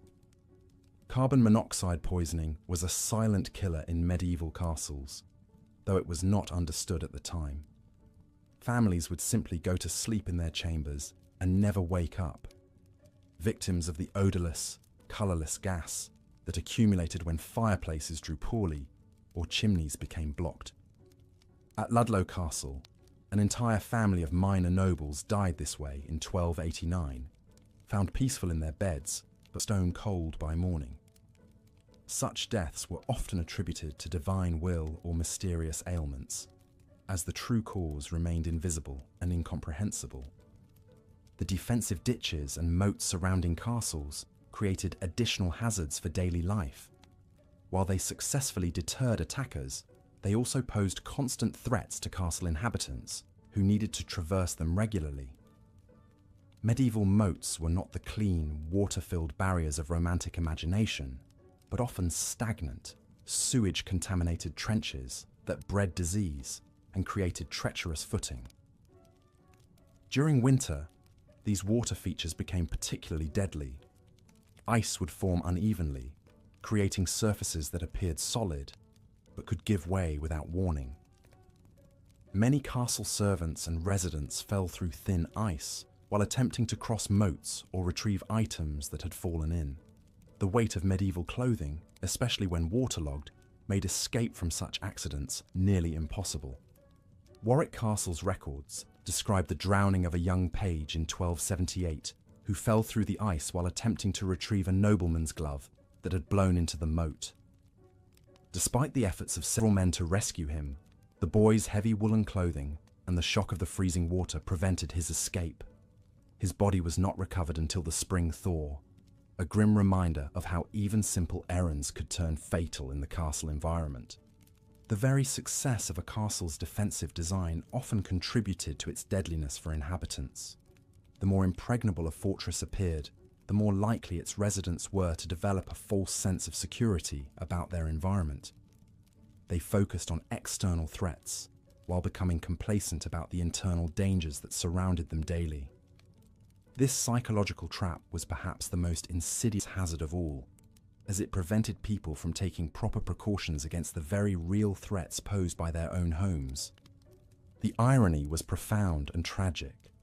These mighty fortresses, built to protect life and property from human enemies, became environments where death stalked the innocent through means both subtle and sudden. The same features that made a castle defensible made it dangerous to inhabit. The thick walls that stopped arrows trapped toxic gases. The narrow passages that hindered attackers claimed the lives of children at play. The high positions that provided strategic advantage became fatal drops for the unwary. Medieval castles were indeed death traps, but not in the way their builders intended. They were monuments to the unintended consequences of prioritizing military function over human safety, creating environments where survival required constant vigilance against threats that came not from without, but from the very stones and structures meant to provide protection. Looking at the provided script summary and reference materials, I'll continue from where Part 6 left off, focusing on the environmental and psychological hazards that made medieval castles death traps for their inhabitants. Beyond the immediate physical dangers of collapse, fire, and contamination, medieval castles subjected their residents to a host of environmental hazards that could prove just as deadly over time. The very design features that made these fortresses so formidable against enemies often created treacherous conditions for those living within their walls. During the harsh winter months, castle inhabitants faced the constant threat of hypothermia and frostbite. The massive stone walls that provided protection against siege engines also acted as thermal conductors, drawing heat away from interior spaces and creating bone-chilling cold that could kill the weak, elderly, or sick. Ice would form on interior walls, making already slippery stone surfaces even more hazardous. Servants carrying heavy loads up and down icy staircases frequently slipped and fell, suffering broken bones or worse. The narrow arrow slits and small windows that prevented enemy archers from finding targets also severely limited natural light and ventilation. During winter storms, these openings had to be shuttered completely, plunging castle interiors into near-total darkness for days at a time. Residents stumbled through pitch-black corridors, falling down stairs, walking into walls, or accidentally stepping into open wells and cisterns. The lack of adequate lighting made every movement a potential death sentence. Water presented perhaps the most insidious environmental threat. Castle designers prioritized defensive considerations over drainage, creating structures that trapped moisture and humidity. Stagnant water collected in poorly designed courtyards, cellars, and defensive ditches, becoming breeding grounds for disease-carrying insects and creating treacherous patches of ice in winter. The very moats that protected castles from assault became death traps for residents who might slip and fall into the murky depths during nighttime movements or while attempting to fetch water during sieges. Medieval castle dwellers also faced the psychological torment of prolonged isolation and confinement. During extended sieges, residents could be trapped within the castle walls for months, slowly consuming dwindling food supplies while watching friends and family members sicken and die. The constant stress of potential attack, combined with overcrowded living conditions and poor sanitation, created an atmosphere of paranoia and despair that drove some inhabitants to madness or suicide. The hierarchical nature of castle society meant that lower status residents bore the brunt of these environmental hazards, while lords and ladies occupied the relatively safer upper floors of keeps. Servants and soldiers were relegated to basement chambers, guard towers, and outer buildings where dangers multiplied. These unfortunate souls faced not only the structural risks of older, poorly maintained sections of the castle, but also the additional hazards of working in the most exposed and dangerous areas. Pest infestations added another layer of misery and danger to castle life. The thick stone walls and numerous hiding places provided perfect habitats for rats, which carried fleas infected with bubonic plague and other diseases. These rodents contaminated food stores, gnawed through wooden supports, and spread disease throughout the castle population. Medieval residents had no effective means of controlling these infestations, leaving them vulnerable to repeated waves of pestilence. The accumulation of human and animal waste within castle walls created a toxic environment that slowly poisoned inhabitants over time. Garderobes emptied into pits or chutes that often overflowed during heavy rains, sending sewage flowing through lower levels of the castle. The resulting contamination of water supplies and living spaces exposed residents to cholera, dysentery, and typhoid fever. Even those who survived the immediate effects of such diseases often suffered long-term health consequences that shortened their lives significantly. Perhaps most tragically, the very features that made castles symbols of power and prestige also made them elaborate death traps for the people they were meant to protect. The massive walls that projected strength could collapse without warning. The defensive mechanisms designed to repel invaders could malfunction and kill defenders. The water systems meant to sustain life during sieges could become conduits for disease and death. In their single-minded focus on military effectiveness, medieval castle builders created structures that were fundamentally hostile to human habitation. Every design decision prioritized defensive capability over safety, comfort, or health. The result was a building type that, while militarily impressive, subjected its inhabitants to a constant array of mortal dangers that claimed lives as surely as any enemy sword or siege engine. The irony of medieval castles is that they succeeded brilliantly at their intended purpose of military defense while simultaneously failing catastrophically at their secondary function of providing safe shelter for human beings. These monuments to medieval engineering prowess stand today as reminders not only of the ingenuity of their builders, but also of the terrible price paid by those who lived and died within their walls. In seeking to create impregnable fortresses, medieval architects inadvertently designed some of history's most elaborate and deadly death traps. Here's part 8 of the 12-part script for Why Medieval Castles Were Death Traps.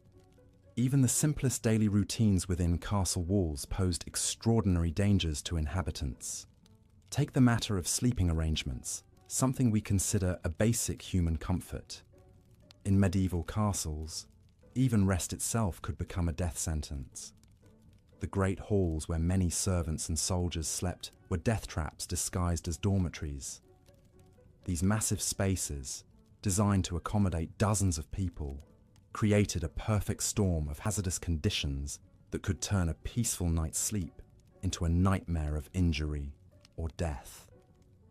Picture sleeping shoulder to shoulder with 50 other souls on straw pallets scattered across cold stone floors. The communal sleeping arrangements meant that disease spread like wildfire through the ranks. When one person fell ill with plague, typhoid, or any number of medieval maladies, the entire hall became infected within days.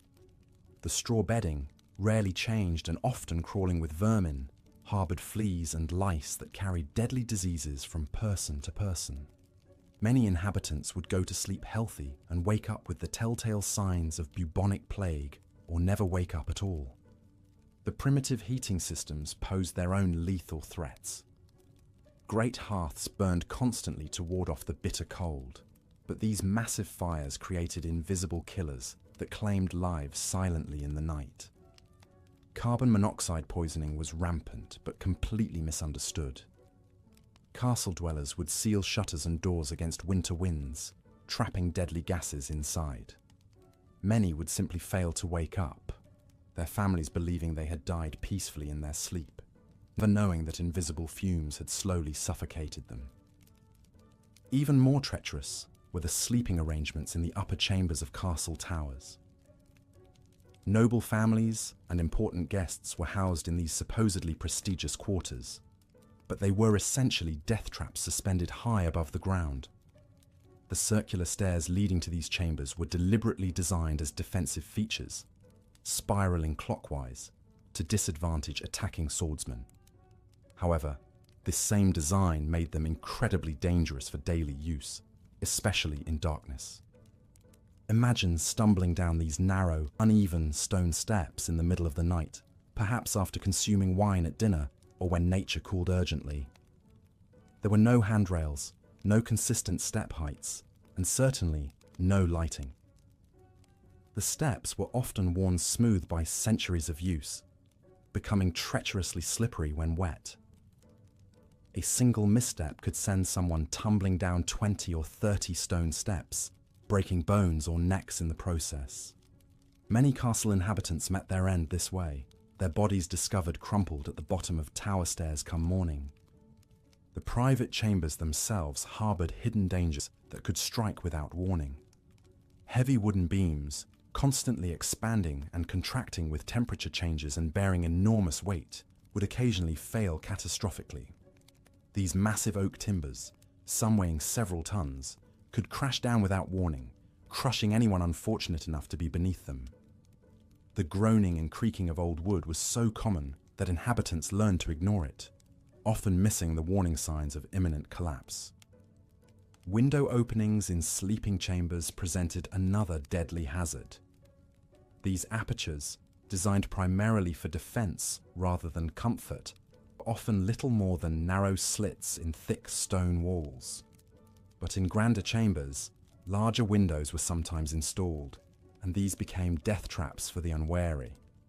Without glass in many cases, or with only crude shutters for protection, people could easily fall through these openings, especially during winter months when ice made surfaces treacherous.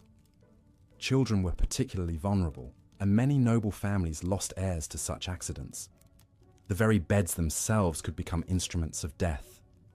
Heavy wooden frames, often elaborately carved and fitted with thick curtains for privacy and warmth, could collapse without warning. The rope supports that held straw mattresses would rot or snap, sending sleepers crashing to the floor.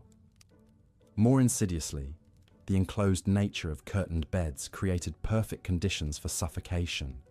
The heavy fabrics trapped carbon dioxide and reduced oxygen levels, particularly dangerous for elderly or infirm occupants who might not have the strength to push through heavy curtains if they became tangled. Personal belongings stored in sleeping chambers added another layer of danger. Heavy wooden chests, metal armor, and weapons were typically kept in bedchambers for security, but these items could shift and fall, particularly in upper floors where wind could cause the entire structure to sway. Many castle inhabitants were injured or killed by falling objects during storms, or even on calm nights when poorly secured items simply toppled over. The location of sleeping quarters within the castle's defensive structure meant that inhabitants were often the first to suffer when the castle's protective features failed. Rooms built into the outer walls were particularly vulnerable when siege engines breached the defenses. Residents might be sleeping peacefully when a catapult stone crashed through the wall above their heads, bringing down tons of masonry. During sieges, these chambers became obvious targets for enemy fire, turning bedrooms into kill zones. Perhaps most tragically, the very isolation of private sleeping chambers meant that when accidents or medical emergencies occurred during the night, help was often too far away. Someone suffering a heart attack, stroke, or severe injury might die alone in their chamber, their cries for help unheard through thick stone walls. The castle's defensive design, built to keep enemies out, also kept life-saving assistance from reaching those who needed it most urgently. Fire represented the ultimate nightmare for anyone sleeping in a medieval castle. The combination of wooden furnishings, straw bedding, and open flames for heating and lighting created tinderbox conditions. When fires started in sleeping quarters, they spread with terrifying speed through the dry materials. The narrow staircases and corridors that were designed to slow enemy advances became death traps for fleeing inhabitants. Many people died, not from the flames themselves, but from smoke inhalation as they tried desperately to escape through the castle's maze-like interior. The communal nature of castle life meant that privacy was rare, but it also meant that dangerous individuals might share sleeping spaces with the innocent. Mentally unstable servants, criminals pressed into service, or simply desperate people driven to violence by harsh conditions could pose threats to their sleeping companions. Without proper supervision or security in these shared spaces, assaults, thefts, and even murders occurred with disturbing frequency. Water damage from the castle's primitive plumbing and drainage systems frequently affected sleeping areas, creating dangerous conditions that could persist for months. Leaking roofs and walls would saturate wooden floors and support beams, causing them to rot and weaken. Many inhabitants fell through floors that appeared solid, but had been undermined by persistent moisture. The dampness also promoted the growth of deadly molds and fungi that poisoned the air and caused respiratory illnesses that could prove fatal over time. Even the act of dressing and undressing in these chambers carried risks. The combination of poor lighting, uneven floors, and heavy medieval clothing created numerous opportunities for accidents. People would trip over their own robes, catch clothing on protruding stones or wooden splinters, or lose their balance while putting on heavy boots or armor. These seemingly minor mishaps could result in serious injuries, particularly when they occurred near open windows or steep stairs. The psychological toll of sleeping in such dangerous conditions cannot be understated.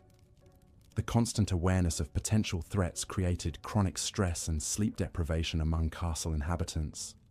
This exhaustion led to poor judgment and increased accident rates during the day, creating a vicious cycle where the dangers of nighttime affected daytime safety as well. Many people developed severe anxiety about sleeping, leading to insomnia that further compromised their health and decision-making abilities. For servants and lower-ranking inhabitants, sleeping arrangements were even more precarious. They might be assigned spaces in the most dangerous parts of the castle, such as near the kitchens where fire risk was highest, or in partially ruined sections where structural integrity was questionable.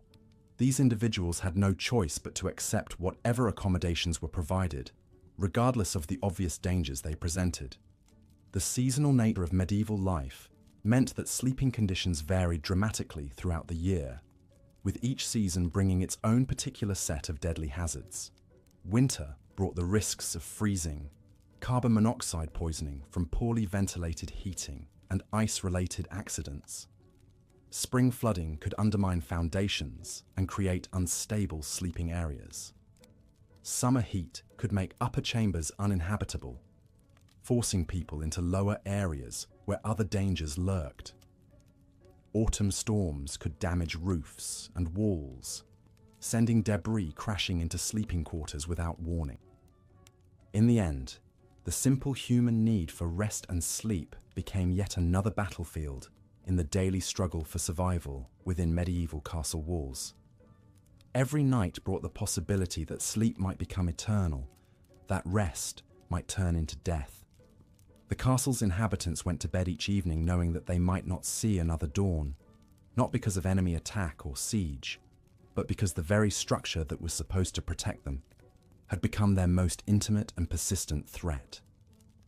In these fortresses where safety was supposed to reign supreme, even the most basic human activities carried the potential for sudden, unexpected death. Here's part 9 of the 12-part script for why medieval castles were death traps. As we've explored the countless hazards that plagued medieval castle life, from crumbling walls to contaminated water, there's one aspect of these fortresses that truly epitomize their deadly nature: the kitchens and food preparation areas. These spaces, meant to sustain life, became some of the most perilous environments within castle walls. Picture the great kitchen of a medieval castle, a cavernous space dominated by massive stone hearths that roared with constant flame. These cooking fires, essential for preparing meals for hundreds of inhabitants, created a perpetual inferno that could easily spiral out of control. The kitchen walls, blackened with decades of soot and grease, were essentially giant tinderboxes, waiting for a single spark to ignite them. Wooden beams overhead, dried by years of heat and saturated with cooking fats, could burst into flames with terrifying speed. The kitchen staff worked in conditions that would horrify modern safety inspectors. Scullery maids and kitchen boys scurried between blazing hearths, carrying buckets of scalding water and platters of searing meat. Burns were so common, they were considered an occupational hazard rather than an accident.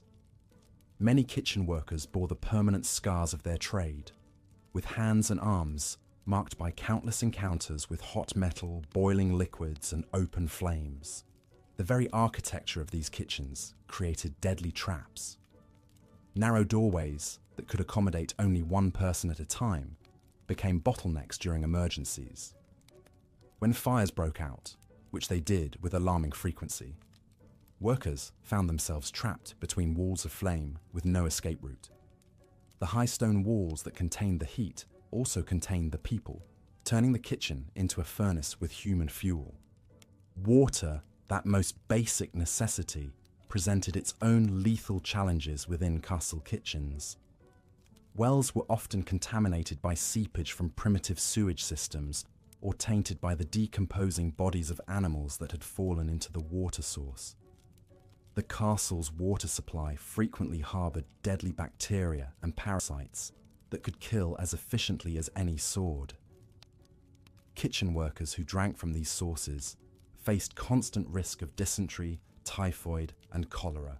Food storage areas were breeding grounds for vermin and disease. Grain stores attracted rats by the thousands, and these rodents brought with them fleas carrying bubonic plague. The Black Death, which devastated Europe in the 14th century, often entered castles through their very kitchens and storerooms.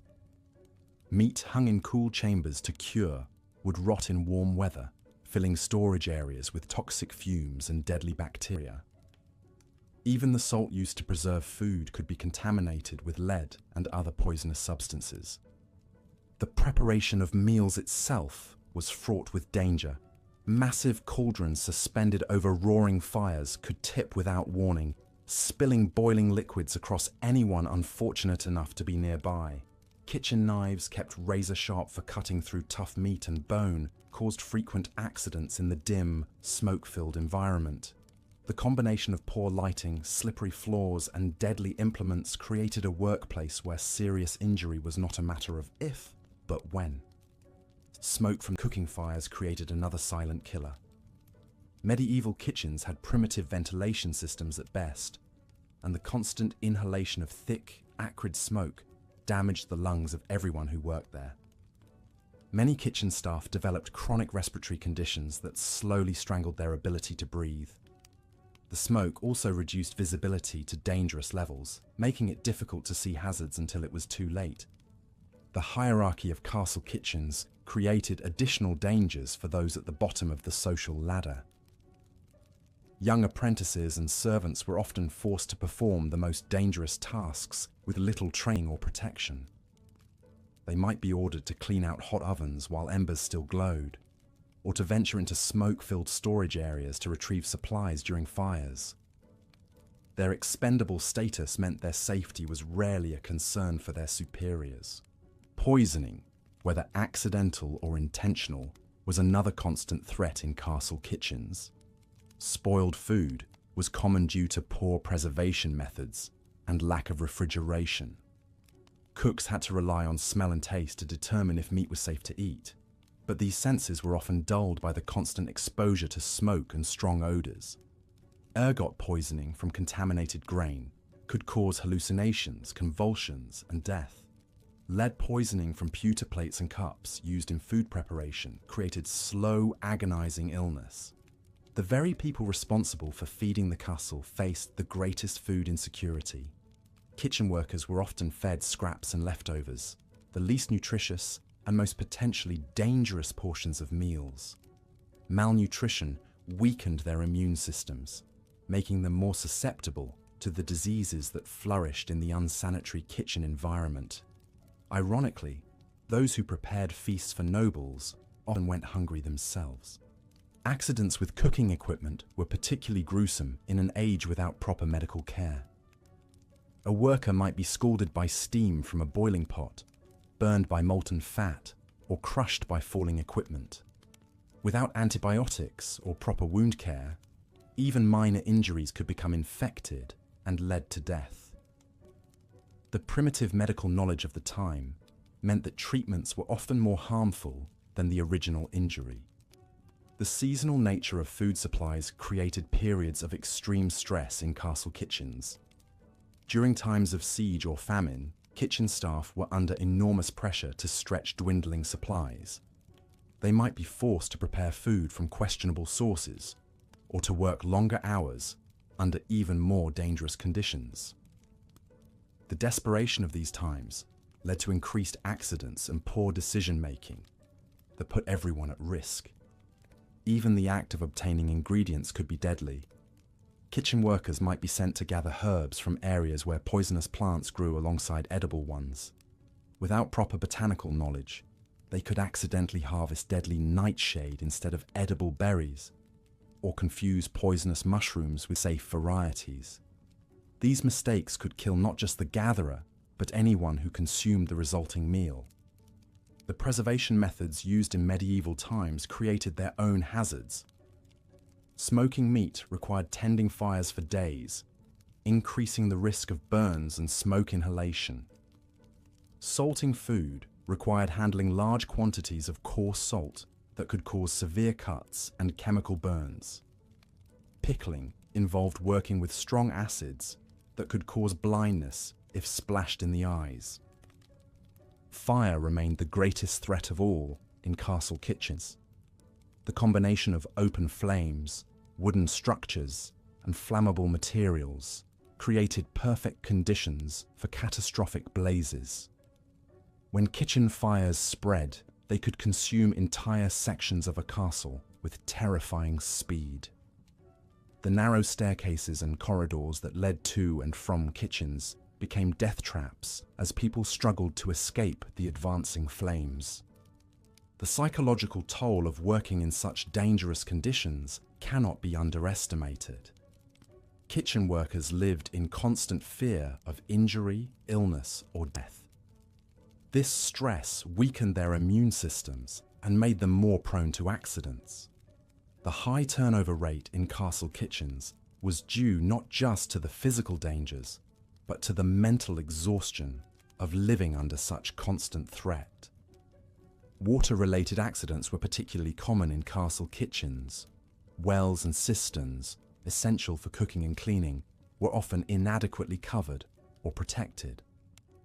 Kitchen workers regularly fell into these water sources while drawing water in dark or icy conditions. The weight of full water buckets caused many to slip on wet stone floors, leading to broken bones and head injuries that could prove fatal. The irony of medieval castle kitchens was profound. The very spaces designed to sustain life became some of the most lethal areas within these fortifications. The daily necessity of preparing food transformed into a deadly gamble, where workers risked their lives to feed others. These kitchens embodied the fundamental contradiction of medieval castles themselves, structures built for protection that became monuments to human suffering and death. In examining these kitchen hazards, we see how the medieval approach to castle design prioritized military function over human safety at every level. From the grandest lord to the humblest scullery maid, no one was truly safe within these walls. The kitchens serve as a microcosm of the broader castle environment, where death lurked in every corner and survival was never guaranteed. The legacy of these dangerous kitchens reminds us that medieval castles, for all their impressive architecture and romantic appeal, were fundamentally places where human life was considered expendable in service of military and political goals. They stand monuments not just to medieval engineering, but to the countless lives lost in their construction, maintenance, and daily operation.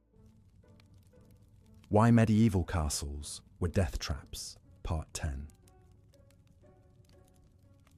As we've explored the countless hazards that plagued medieval castle life, from the obvious dangers of warfare to the hidden perils of everyday existence, we must now turn our attention to perhaps the most insidious threat of all, the psychological toll these fortress prisons exacted on their inhabitants. For while we've examined how medieval castles could kill the body through disease, accident, and structural failure, they were equally adept at slowly destroying the human spirit. Picture yourself confined within the massive stone walls of a medieval castle during the long winter months. The thick walls that promised protection from enemies also blocked out the sun's warming rays, leaving vast chambers perpetually shrouded in gloom. Small, narrow windows designed to prevent arrow attacks also prevented adequate light from penetrating the interior spaces. Oil lamps and candles provided only flickering, inadequate illumination, casting dancing shadows that played tricks on the mind during the endless dark hours. The isolation was perhaps the cruelest torment of all.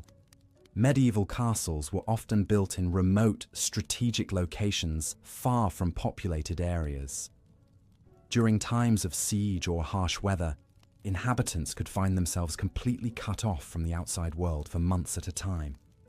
The same moat that kept enemies out also kept the inhabitants trapped within, creating a sense of being buried alive within their stone tomb. Consider the plight of Lady Eleanor de Montfort, whose husband's castle in the Welsh borderlands was besieged during the winter of 1282. Her personal letters, discovered centuries later, reveal the gradual deterioration of her mental state as the siege dragged on for 4 months. Initially defiant and hopeful, her correspondence grew increasingly desperate and disjointed as the weeks passed. She wrote of hearing voices in the walls, of shadows moving in her peripheral vision, and of an overwhelming urge to throw herself from the castle's highest tower just to escape the suffocating confinement. The constant fear was another psychological poison that infected castle life. Even during peacetime, the very design of these fortresses served as a daily reminder of the violence that could erupt at any moment. Murder holes gaped overhead like hungry mouths. Arrow slits watched like sinister eyes. The portcullis hung like an executioner's blade, ready to crash down and trap inhabitants within or without. Living surrounded by such reminders of death and warfare took a profound toll on the human psyche. Children born and raised within castle walls often developed what medieval chroniclers described as fortress madness, a condition characterized by extreme anxiety when venturing beyond the castle walls, violent nightmares, and an obsessive fear of open spaces. These young souls, who should have been playing in meadows and exploring forests, instead grew up in a world of stone corridors and defensive positions, their natural development stunted by the oppressive environment. The air itself within these stone monuments became a psychological weapon. Poor ventilation meant that the atmosphere grew thick and stifling, particularly in the great halls where large numbers of people gathered. The smell of unwashed bodies, spoiled food, animal waste, and general decay created a perpetual miasma that clouded the mind and depressed the spirits. Many inhabitants reported feeling constantly drowsy and confused, unable to think clearly in the fetid atmosphere. Sleep, that most basic human need, became a torment rather than a relief within castle walls. The stone chambers amplified every sound, footsteps echoing through corridors, wind howling through arrow slits, the groaning and settling of massive stone blocks. What should have been restful slumber was instead broken by a constant symphony of unsettling noises that kept inhabitants in a state of perpetual nervous exhaustion. The social dynamics within these confined spaces created additional psychological pressures. Nobles, servants, soldiers, and craftsmen were all forced to live in extremely close proximity, yet rigid social hierarchies prevented natural human interaction. Servants could be executed for speaking too freely to their betters. Knights could lose their positions for showing weakness or emotion. The constant need to maintain proper social facades while living cheek by jowl with dozens or hundreds of other people created enormous psychological stress. Women, in particular, suffered under the psychological burden of castle life. Often married off to secure political alliances, they found themselves imprisoned in cold stone towers, far from family and friends, surrounded by strangers who viewed them primarily as valuable assets rather than human beings. The Countess of Pembroke, whose diary survived from the early 14th century, wrote movingly of her despair at being trapped in what she called her stone coffin, watching the seasons change through her narrow window while feeling her youth and vitality slowly drain away. The religious atmosphere within many castles added another layer of psychological oppression. Castle chapels, with their grim depictions of hell and damnation, served as constant reminders of mortality and divine judgment. The frequent religious services, while intended to provide comfort, often focused on themes of suffering, sacrifice, and the brevity of earthly life.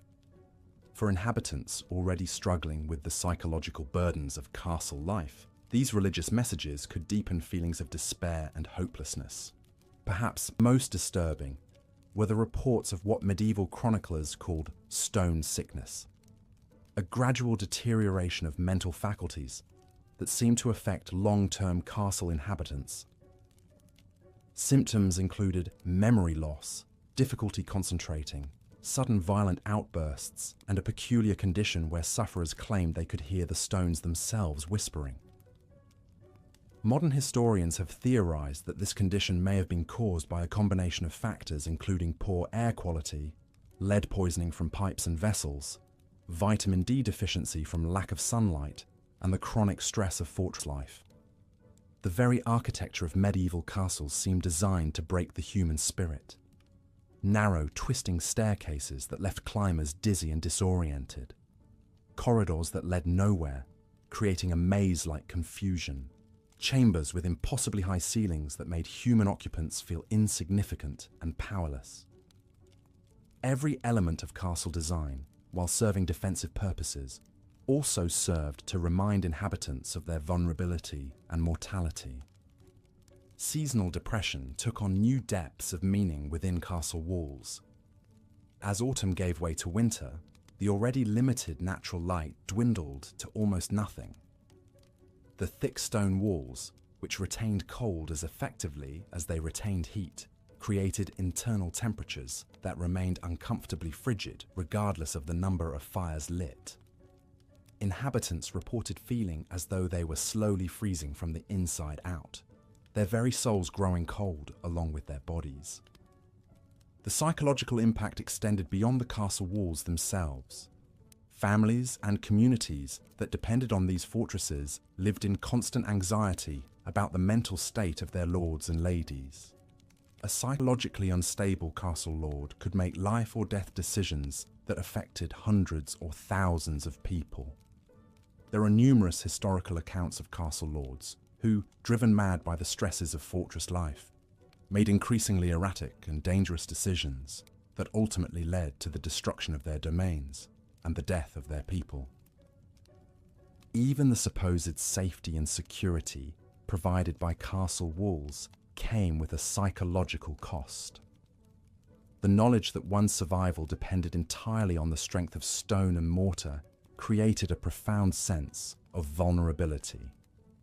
Inhabitants lived with the constant awareness that their protection was ultimately illusory, that given enough time, determination, and resources, any castle could be breached. This knowledge created a persistent undercurrent of anxiety that colored every aspect of daily life. The cumulative effect of all these psychological pressures was devastating. Medieval records are filled with accounts of castle inhabitants who simply gave up the will to live, wasting away despite having adequate food and shelter. Others turned to alcohol or other substances to numb their psychological pain, only to find that these temporary escapes made their situations worse. Still others became obsessed with death, spending their days composing elaborate funeral plans or building increasingly elaborate tombs. As we reach the conclusion of our examination of why medieval castles were death traps, we must acknowledge that these massive stone fortresses killed not only through obvious physical dangers, but also through the slow, insidious destruction of human psychological well-being. They were monuments to humanity's ingenuity in creating structures that could withstand siege engines and armies, yet they were also testaments to our species' remarkable ability to create environments that were hostile to our own flourishing. The medieval castle stands as a stark reminder that survival and living are not the same thing. While these fortresses may have kept their inhabitants alive in the narrow sense of preventing immediate death from enemy action, they simultaneously created conditions that made truly living, with joy, freedom, and psychological health, nearly impossible. In their single-minded focus on military effectiveness, medieval castle builders created structures that were as much prisons as they were protections, death traps that killed the spirit even as they preserved the body. In understanding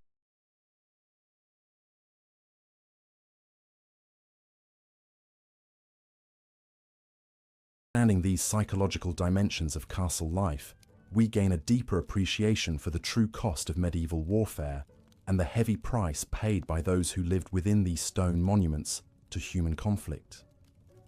The medieval castle was indeed a death trap, but perhaps its most insidious quality was its ability to trap not just the body, but the very essence of what makes us human.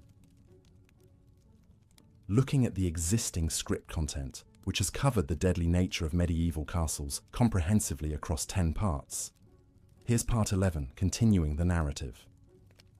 As winter descended upon the medieval landscape, the deadly nature of castles reached its most perilous peak. The very season that should have provided shelter and protection transformed these stone fortresses into frozen monuments to human suffering.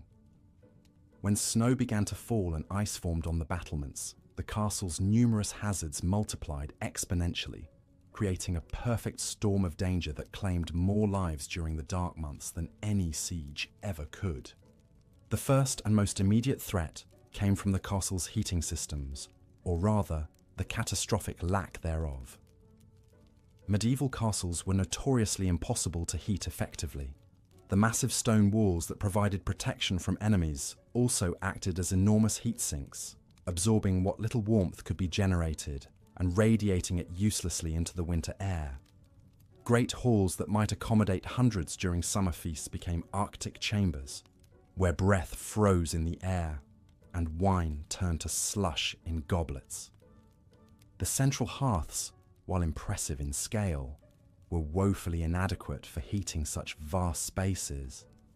These enormous fireplaces consumed tremendous quantities of wood, but heated only the immediate area around them. Beyond a radius of perhaps 10 feet, the temperature dropped precipitously, creating dangerous thermal gradients that could cause rapid onset hypothermia in anyone who ventured too far from the flames. Servants and guards who had to move throughout the castle faced constant exposure to life-threatening cold, their extremities going numb and their core body temperatures dropping to dangerous levels. The smoke from these massive fires created its own deadly hazards. Without proper ventilation systems, thick clouds of acrid smoke would fill the halls, especially when wind conditions were unfavorable.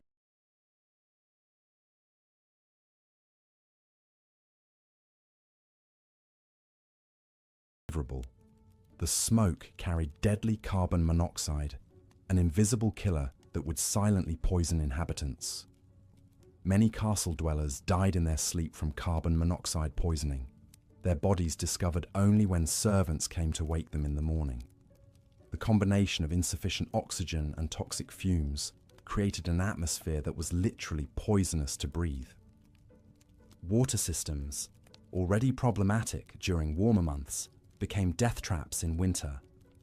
Wells would freeze solid, cutting off the primary water supply and forcing inhabitants to rely on stored water that quickly became contaminated. The lack of fresh water led to increased consumption of ale and wine, which, while safer than stagnant water, led to widespread alcoholism and impaired judgment that resulted in countless accidents and poor decisions. Even more dangerous were the attempts to obtain water from frozen sources. Desperate inhabitants would venture onto frozen moats or attempt to break ice from wells, often falling through and drowning in the frigid water below. The weight of armor and heavy winter clothing made escape from such situations virtually impossible. Bodies would often remain trapped under ice until spring thaw revealed the grisly extent of winter's toll.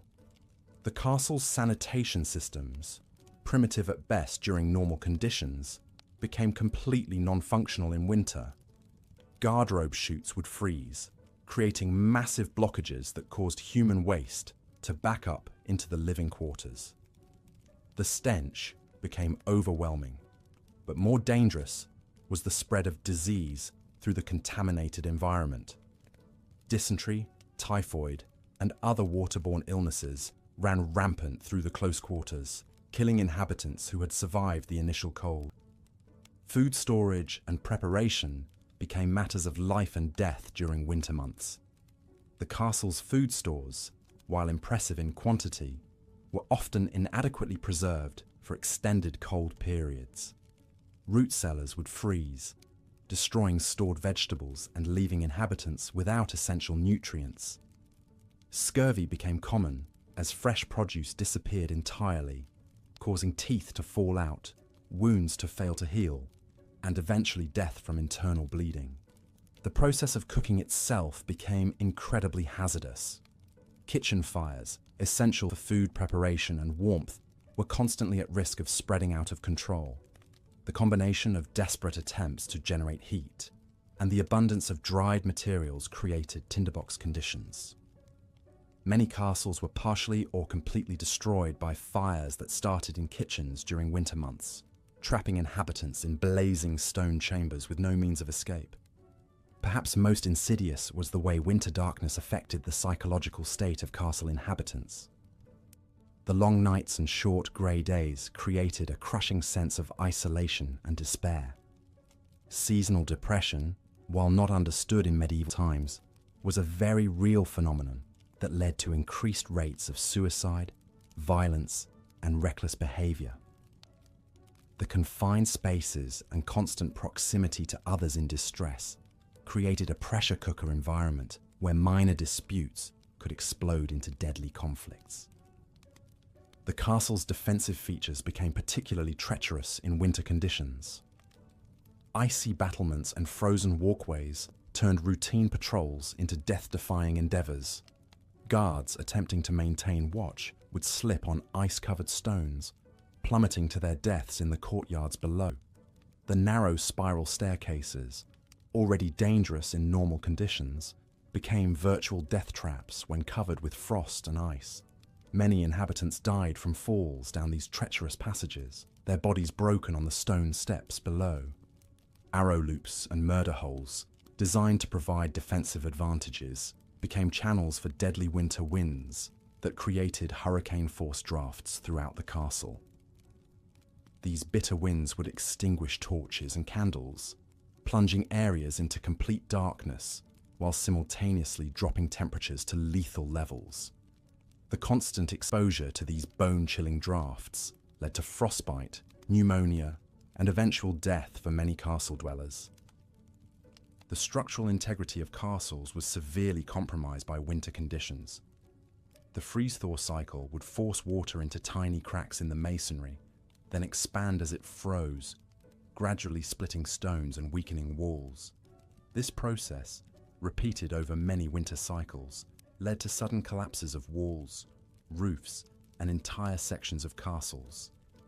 Inhabitants had no warning when centuries-old stones finally gave way, crushing anyone unfortunate enough to be beneath them.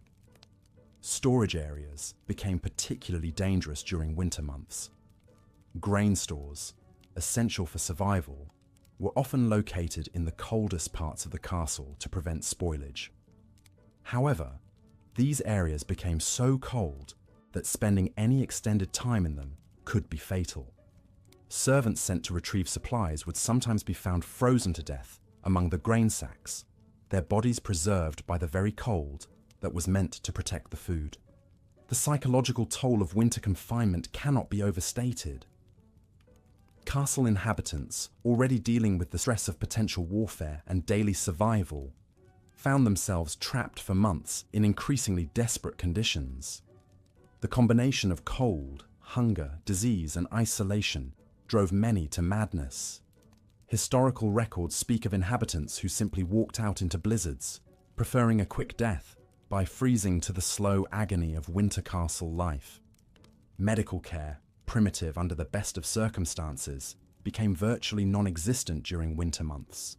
Herbs and medicines would freeze and lose their potency, while the castle's physician, if there was one, was often among the first casualties of winter diseases. Without proper medical intervention, minor injuries became infected and gangrenous in the cold, damp conditions, leading to amputations or death. The daily routines that sustained castle life during warmer months became impossible to maintain in winter. Religious services, essential for maintaining morale, were often cancelled due to the impossibility of heating the chapel. The lack of spiritual comfort compounded the physical misery, leaving inhabitants without the psychological support they needed to endure the harsh conditions. Even the most basic human needs became sources of danger. Using a garderobe in winter conditions was not only uncomfortable, but potentially fatal, as the extreme cold could cause immediate hypothermia. Many chose to use chamber pots instead, but the accumulation of human waste in living quarters created unsanitary conditions that bred disease and death.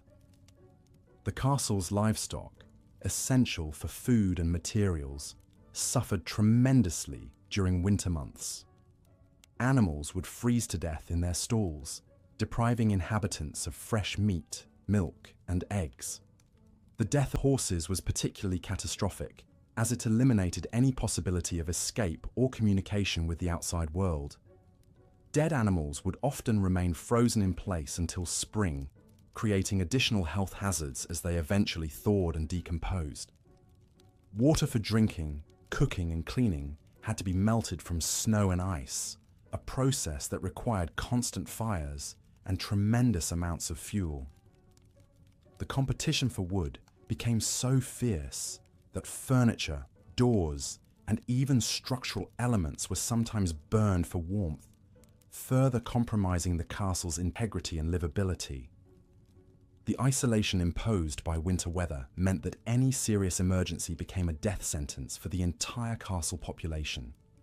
If supplies ran low, if disease broke out, or if structural damage occurred, there was no possibility of outside assistance until spring. Many castles that were thriving communities in autumn were discovered in spring to contain nothing but frozen corpses, mute testimony to winter's deadly embrace. The irony was profound and tragic.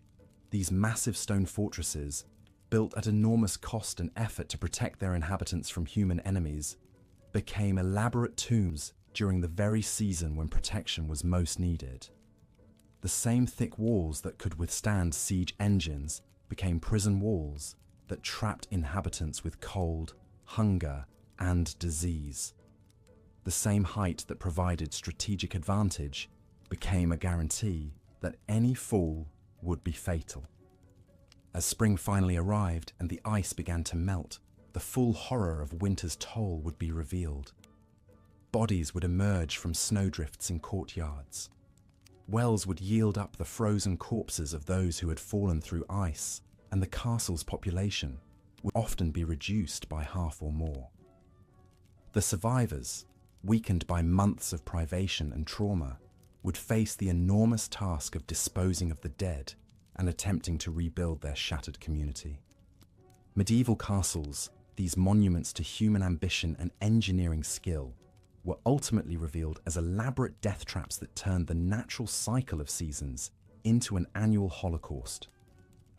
The very features that made them impressive as defensive structures made them uninhabitable as human dwellings. Winter after winter, these stone fortresses claimed the lives of those they were meant to protect. proving that sometimes the greatest enemy was not an invading army, but the simple, relentless advance of winter itself. Looking at your medieval castle script summary and the reference materials, I'll create part 12 that serves as a compelling conclusion to your series. Here's the script. Yet perhaps the most chilling aspect of these medieval fortresses wasn't the immediate dangers they posed, but how they fundamentally warped the human psyche of those trapped within their walls. Castle life created a peculiar form of madness that historians have only recently begun to understand. A slow, creeping insanity born from the intersection of isolation, paranoia, and absolute power. Consider the psychological profile of a typical castle lord. Here was a man who lived in constant fear of assassination, revolt, or siege. Every meal could be his last, poisoned by a disgruntled cook. Every servant might be a spy for his enemies. The very walls that protected him also imprisoned him in a world of perpetual suspicion. Sleep became elusive when every shadow might seal a dagger. Every footstep in the corridor could herald his doom. The isolation was perhaps worse than the fear. Castle lords often went months without seeing anyone outside their immediate household. They were cut off from the rhythms of normal life, from the simple pleasures of walking freely through a village or having an unguarded conversation with a stranger. This isolation bred a particular kind of narcissism and detachment from reality. Many lords began to see themselves as gods among mortals, their judgment infallible, their desires paramount. We see evidence of this psychological deterioration in the increasingly bizarre behaviors documented in castle records. Lords who demanded their food be tested by multiple tasters before each bite. Nobles who slept in different rooms each night, following no pattern that enemies could predict.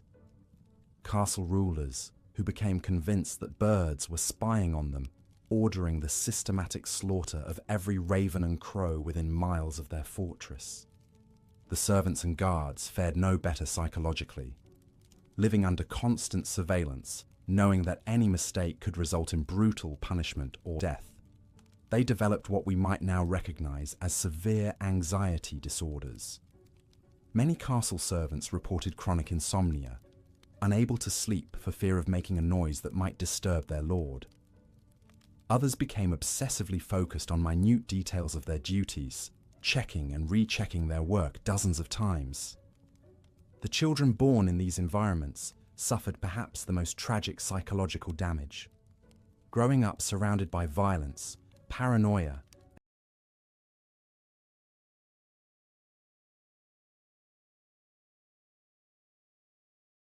and death created adults who were fundamentally unable to trust or form healthy relationships.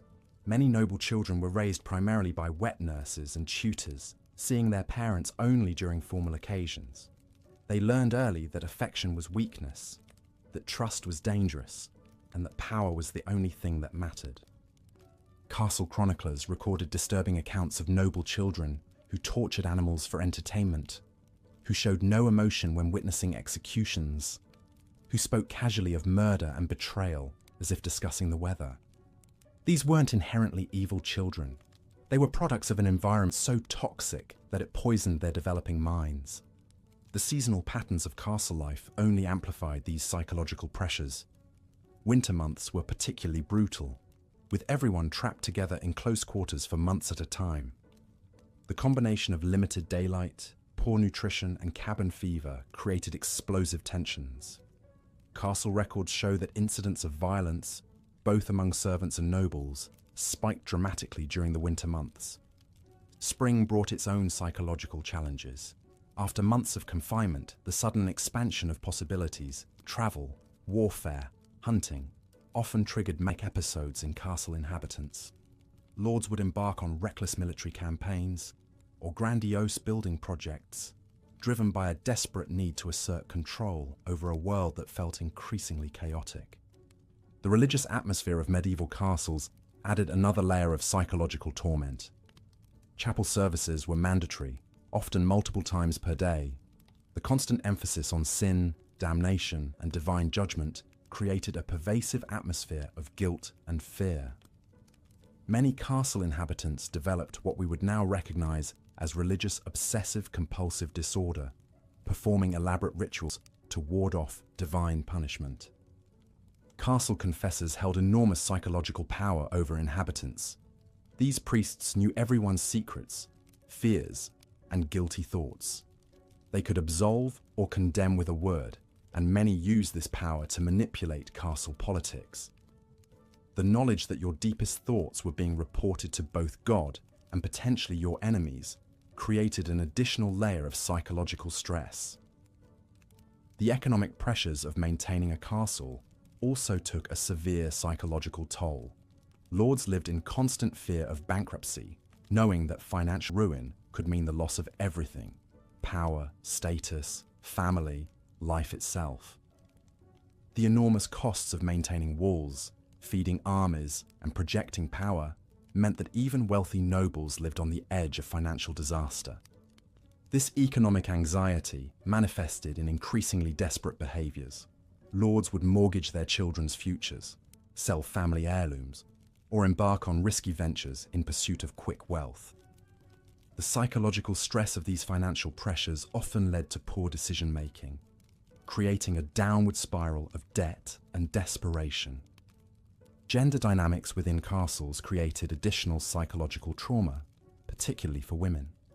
Noble women lived under constant surveillance, their value measured primarily by their ability to produce male heirs. The knowledge that failure to bear sons could result in divorce, exile, or worse created chronic anxiety that affected every aspect of their lives. Many noble women developed what castle physicians described as melancholy, what we would now recognize as severe depression. Trapped in loveless marriages, separated from their families, unable to make meaningful choices about their own lives. These women often retreated into fantasy worlds or religious obsession as coping mechanisms. The servants who witnessed these psychological breakdowns often suffered secondary trauma. They watched their lords and ladies descend into madness, knowing that any attempt to help or intervene could be interpreted as insolence or treason. This created a culture of willful blindness, where obvious mental illness was ignored until it manifested in violence. The accumulated psychological damage within castle walls created a toxic environment that poisoned everyone it touched. Servants who managed to escape castle life often struggled to adapt to normal society. They remained hypervigilant, unable to relax, expecting violence or betrayal at any moment. Many former castle inhabitants never learned to form healthy relationships or trust others. The children of castle servants faced their own unique psychological challenges. They grew up witnessing extreme inequality, seeing how the accident of birth determined whether someone lived in luxury or squalor. This often created either deep resentment and revolutionary tendencies, or conversely, an acceptance of inequality so complete that they never questioned their own subjugation. Perhaps most tragically, the psychological damage inflicted by castle life was passed down through generations. Noble families developed patterns of dysfunction that persisted for centuries, cycles of violence, paranoia, and emotional detachment that shaped entire bloodlines. The very structures designed to preserve family power often destroyed the families themselves. The training of young knights within castle walls created its own form of psychological damage. Boys as young as 7 were sent away from their families to serve as pages, beginning a process of deliberate dehumanization designed to create perfect warriors. They were taught to suppress all emotion except anger, to view violence as the solution to every problem, and to measure their worth solely through their ability to kill. This knightly education created men who were superb fighters, but utterly incapable of functioning in peaceful society. Many knights struggled with what we would now recognize as PTSD, having witnessed and participated in horrific violence from childhood. The romantic image of chivalrous knights masks the reality that these were often deeply damaged individuals, psychologically scarred by their training and experiences. The constant presence of death within castle walls created a peculiar form of desensitization that affected everyone. Public executions were entertainment, torture was routine, and casual violence was so common that inhabitants became numb to suffering. This emotional deadening was both a survival mechanism and a tragedy, creating people who lost touch with their basic humanity. Castle inhabitants developed elaborate superstitions and rituals as psychological coping mechanisms. They wore amulets to ward off poison, performed complex ceremonies before eating, and created intricate systems of signs and portents to try to predict and control their dangerous environment. These behaviors provided the illusion of control in a world where death could strike at any moment. The architectural features of castles themselves contributed to psychological deterioration. The narrow windows, thick walls, and maze-like corridors created a sense of entrapment that affected inhabitants' mental state. Many castle dwellers reported feeling increasingly claustrophobic over time, developing an almost pathological need to escape their stone prisons. The echo chambers created by stone walls and vaulted ceilings amplified every sound, making privacy impossible and creating constant acoustic stress. Inhabitants learned to whisper or developed elaborate systems of silent communication. But the psychological pressure of never being able to speak freely took its toll. As we reach the end of our journey through these medieval death traps, we must confront an uncomfortable truth. The castles that dominated the medieval landscape were not just physically dangerous, they were engines of psychological destruction that damaged everyone who lived within their walls. They created cycles of violence, paranoia, and dysfunction that rippled outward through society, shaping the medieval world's fundamental character. The legacy of these stone fortresses extends far beyond their military function. They represent humanity's capacity to create environments so toxic that they